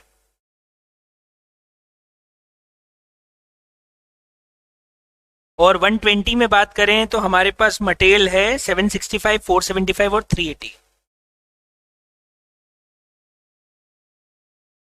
कितना आ रहा है टोटल कॉस्ट? निकाल रखी है अपन ने ऑलरेडी। 2765, 1710, 16। ये अपनी ओपनिंग कॉस्ट हो गई। अब अगर अपन अक्टूबर मंथ की कॉस्ट की बात करें तो सबसे पहले रॉ मटेरियल ले लेते हैं। आई थिंक 115 में तो कोई रॉ मटेरियल है ही नहीं, 118 में एक ही है सिर्फ, क्योंकि बाकी तो रिटर्न हो गए, शिफ्ट हो गए, तो सिर्फ कौन सा आ जाएगा 118 का? 515 रुपीज का, जो रिक्विजिशन नंबर 56 वाला है, बस वही आ जाएगा, ये वाला, क्योंकि बाकी तो शिफ्ट हो गए और रिटर्न हो गए। और 120 में आ जाएगा 665 का। अब अपन दूसरा लेते हैं लेबर कॉस्ट। लेबर की बात करें तो 115 में लेबर लगा है 25 ए का और 25 बी का। तो अपन यहां पे लिख देते हैं शॉप ए और शॉप बी। शॉप ए में यहां 25 घंटे है शायद, और एक का शॉप ए का रेट दिया हुआ है क्वेश्चन के अंदर, कितना है? 3 रुपए पर आवर। तो यहां पे ले लेते हैं 3 रुपए, तो यहां का लेबर कॉस्ट हो जाएगा 75, और यहाँ पे कितने 25 ही घंटे है, लेकिन यहाँ का रेट 2 रुपए, तो यहाँ का लेबर कॉस्ट हो जाएगा 50। ऐसे करके मेरा टोटल लेबर कॉस्ट हो जाएगा 120। 25 का, देख लीजिए यही है सर। तो ऊपर जो ओवर टाइम इनडायरेक्ट ये सब दिया था उसका क्या करना था, एक्चुअली यहाँ पे ये जो सब चीजें हैं ये सब हमारी रेट में ऑलरेडी काउंट हो गई है। हमने जो रेट क्वेश्चन में दे रखा है आर्ली रेट, अपने को उसी से निकालना है। ये जो वेटिंग का मटेरियल का टाइम है, ब्रेक डाउन है, आइडल टाइम है, ओवर टाइम प्रीमियम है, ये सब ऑलरेडी रेट में एडजस्ट हो चुका होगा। तो ये अगेन कंफ्यूज करने के लिए दिया है, इसका कोई यूज नहीं है। हमें क्वेश्चन में जब रेट पर आर सीधे दी तो लेबर कॉस्ट सीधे आ जाएगी। और ये सब चीजें ओवरहेड्स हैं, इनडायरेक्ट लेबर ओवरहेड्स होती है। तो ओवरहेड अपने को वैसे भी एक रेट निकाल के करना है, तो ओवरहेड तो हमको रेट निकाल ही चुके हैं, तो इन सब का कोई यूज है ही नहीं। अगेन ट्रिंग ट्रिंग है, ये भी ट्रिंग ट्रिंग है, ट्रिंग ट्रिंग। ओके, तो अब अपन ले लेते हैं सेकंड वाले का। सेकंड वाले का लेबर देखो 90 और 30, तो यहां हम ले लेते हैं 90 into 3, 30 into 2, 270 and 60। Overall labour cost हो जाएगी इसकी 330। तीसरे वाले का भी देख लेते हैं। तीसरे वाले का हमारे पास है 75 और 10, तो 75 into 3, 10 into 2, this is 225 and 20, 245। ये मेरी लेबर और जोड़ दी मैंने। फाइनली मुझे एक चीज और जोड़ना आ रहा है, फैक्ट्री ओवरहेड्स। और फैक्ट्री ओवरहेड का रेट हम लोगों ने निकाला हुआ है 80% ऑफ लेबर कॉस्ट। चलिए पहले वाले का लेबर कॉस्ट 125 है, उसका 80% कर लीजिए, ये आ जाएगा 100। सेकेंड वाले का 330 है, उसका 80% कर लीजिए तो ये आ जाएगा 264। और थर्ड वाले का 245 है, उसका 80% कर लीजिए तो आ जाएगा 196। और यहां से हमारी टोटल कॉस्ट आ जाएगी, टोटल प्रोडक्शन कॉस्ट आ जाएगी, या टोटल फैक्ट्री कॉस्ट आ जाएगी। जोड़ लेते हैं ऊपर से 2765 plus 125 plus 100, 2990, 1710 plus 515 plus 264,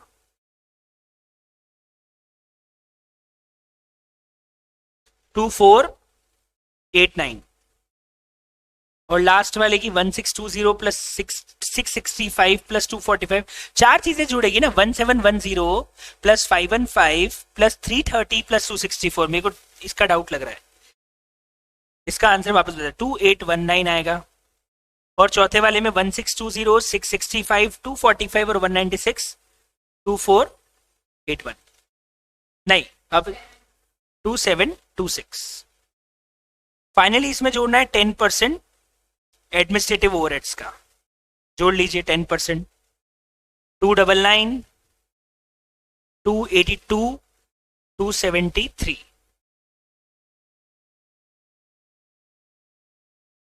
total cost 3289, 3101, 2998, 6 और 3 9 हो जाएगा, 2999। फाइनली वो लोग बोल रहे हैं इसमें प्रॉफिट भी जोड़ दीजिए। प्रॉफिट के लिए उन्होंने बोला है कितना जोड़ने का है प्रॉफिट, उन्होंने बोला है 20% टोटल कॉस्ट प्लस 20%, तो इसी में 20% और ऐड कर देते हैं। 20% ऐड कर दीजिए प्रॉफिट का, और बता दीजिए अपनी इनवॉइस प्राइस क्या आ रही है, सेल प्राइस कितनी आ रही है। पहली वाली की आ रही है 3947, 3721, 3599। Is it correct? ये हो गया हमारा आंसर। चेक कर लेते हैं आंसर सही है कि नहीं है। 3947, 3721, 3599 ये आ रहा है, 3947, 3721 एंड 3599। और मैंने नीचे आपको बताया भी था कि इनडायरेक्ट लेबर कॉस्ट स्ट्रेंथनिंग क्यों है, क्योंकि हमने ऑलरेडी फैक्ट्री ओवरहेड 80% ले ली है, तो इनडायरेक्ट लेबर कॉस्ट में ऑलरेडी जुड़ा हुआ है, तो अपने को वापस उसको कंसिडर करने की जरूरत नहीं है। तो बताइए क्या ये आपका आंसर आ गया है? इन्होंने भी बहुत सही प्रेजेंटेशन दिया है। जैसा अपन, इन्होंने क्या किया, सितंबर अक्टूबर की मटेरियल लेबर अलग अलग ले ली, पर अपन ने जो किया वो ज्यादा इजी प्रेजेंटेशन है कि ओपनिंग कॉस्ट अलग रख ली और करंट कॉस्ट अलग रख ली, वो ज्यादा अच्छा प्रेजेंटेशन है। बताओ आ गया समझ में एक क्वेश्चन का आंसर? अब थ्योरी कौन से चैप्टर की पढ़े? थ्योरी के लिए तो मैं आपको 4 बार बता चुका हूं कि थ्योरी अभी पढ़ना ही नहीं है। थियरी के लिए मैंने आपको बोला है मैं 15-15 मिनट के शॉर्ट बाइट्स आपको बना के दूंगा, आपको बस वो देखना है। आपको थियरी अलग से पढ़ने ही नहीं है कुछ भी, क्योंकि हमारा टारगेट ये रहेगा हम 100 नंबर के प्रैक्टिकल करें। थियरी सिर्फ बैकअप प्लान है, ओके? और प्रैक्टिकल ही करने हैं अपने को एग्जाम में। एक सर फैक्ट्री ओवरहेड 80% कैसे आ रहा है वो वापस बता दो। सर यहां से आ रहा है, उन्होंने बोला है जो सितंबर का रेट है वही अक्टूबर में यूज करना है। आप सितंबर का ओवरहेड रेट निकाल लीजिए, लेबर का 80% ही आ रहा है। फैक्ट्री ओवरहेड आ रहा है 80% ऑफ लेबर, ओके। सर एक चैप्टर और है बैच कॉस्टिंग। बैच कॉस्टिंग में मैं आपको बता दूं कुछ भी नया नहीं है, मैं 1 मिनट के अंदर आपको दिखा दूंगा। अभी अपन 1 मिनट में देख लेंगे बैच कॉस्टिंग, 2 मिनट और लगेगा, रुक जाना। अरे हाँ, स्टडी मटेरियल और बैच कॉस्टिंग देखते हैं। एक बैच कॉस्टिंग और है, unit and batch costing. There is nothing new in this chapter. एक तो ईबीक्यू है जो अपन लोगों ने कर लिया, ये ऑलरेडी कॉस्ट शीट में क्वेश्चन करवा चुका हूं मैं। Raw material consume, wages, machine our work, machine hour rate, office overhead, selling overhead, unit produce sold, और आपको बताना है कि कॉस्ट पर यूनिट क्या होगी, प्रॉफिट क्या होगा। ये तो हमारे कॉस्ट शीट में ही क्वेश्चन हो गया था, तो एक क्वेश्चन एक्चुअली कॉस्ट शीट के मॉड्यूल में कवर हो जाता है, अलग से करने की जरूरत ही नहीं है। ये भी सिंपल है, यूनिट्स मैन्युफैक्चर दिया है, मटेरियल दिया है, वेजेस दिया, फैक्ट्री ओवरहेड दिया है, और आपको चलो उसकी बस कॉस्ट पर यूनिट निकाल के टोटल कॉस्ट कैलकुलेट करके बतानी है। तो मेरे हिसाब से इसके अंदर कोई ऐसा क्वेश्चन नहीं है। और बैच कॉस्टिंग आ गया, बैच कॉस्टिंग में मेनली ईबीक्यू आता है।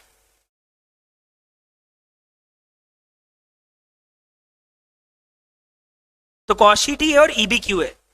तो एक काम करना है, इसके मॉड्यूल को एक बार आप देख लेना। ईबीक्यू के अंदर सारे क्वेश्चंस कर चुके अपन जो अपने को करने थे, बस ये हमारा बैच कॉस्टिंग खत्म हो जाता है और कुछ है ही नहीं बैच कॉस्टिंग के अंदर। तो ईबी जो बैच कॉस्टिंग है उसके अंदर मॉड्यूल में you will not able to find something new, everything is already completed. सब कुछ हम इसमें कंप्लीट कर चुके हैं।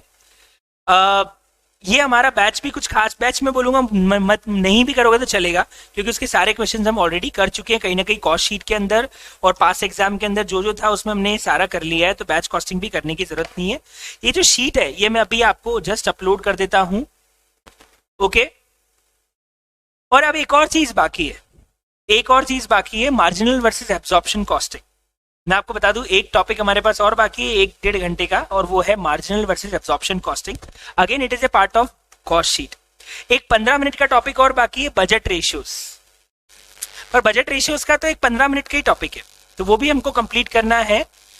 और दूसरा हमें एक और टॉपिक बच रहा है, मार्जिनल वर्सेस एब्जॉर्प्शन कॉस्टिंग, वो हो जाएगा। तो हम कल अगर 2 घंटे हमको क्लास मिल जाता है, या देखते हैं कल का टाइमिंग क्या रहता है। अगर कल मुझे 10 से 12 क्लास मिल जाती है, असीम सर अभी 8 to 10 कंटिन्यू ले रहे हैं, तो प्रोबेबली मैं भी कल 10 to 12 ले लूंगा। तो कल हम मार्जिनल वर्सेस एब्जॉर्प्शन कॉस्टिंग भी कंप्लीट कर लेंगे, और साथ में हम हमारा जो एक बजट रेशियोज का छोटा सा टॉपिक है, इसके ऊपर एक ही बार एग्जाम के अंदर क्वेश्चन आया है, वो भी कंप्लीट कर लेंगे। तो थैंक यू सो मच, बाकी डिस्कशन करते हैं कल। आज हमारा जॉब और बेस्ट कॉस्टिंग हो गया है पूरा complete. Thank you, enjoy, good day, bye bye. मैं मटेरियल और बजट के चैप्टर्स डलवा दूंगा जिन लोगों को भी देखना है, रिकवरी करनी है, और जिन लोगों का रह गया देखना मटेरियल और बजट के चैप्टर की रिकवरी में फटाफट डलवा दूंगा। Thank you, bye.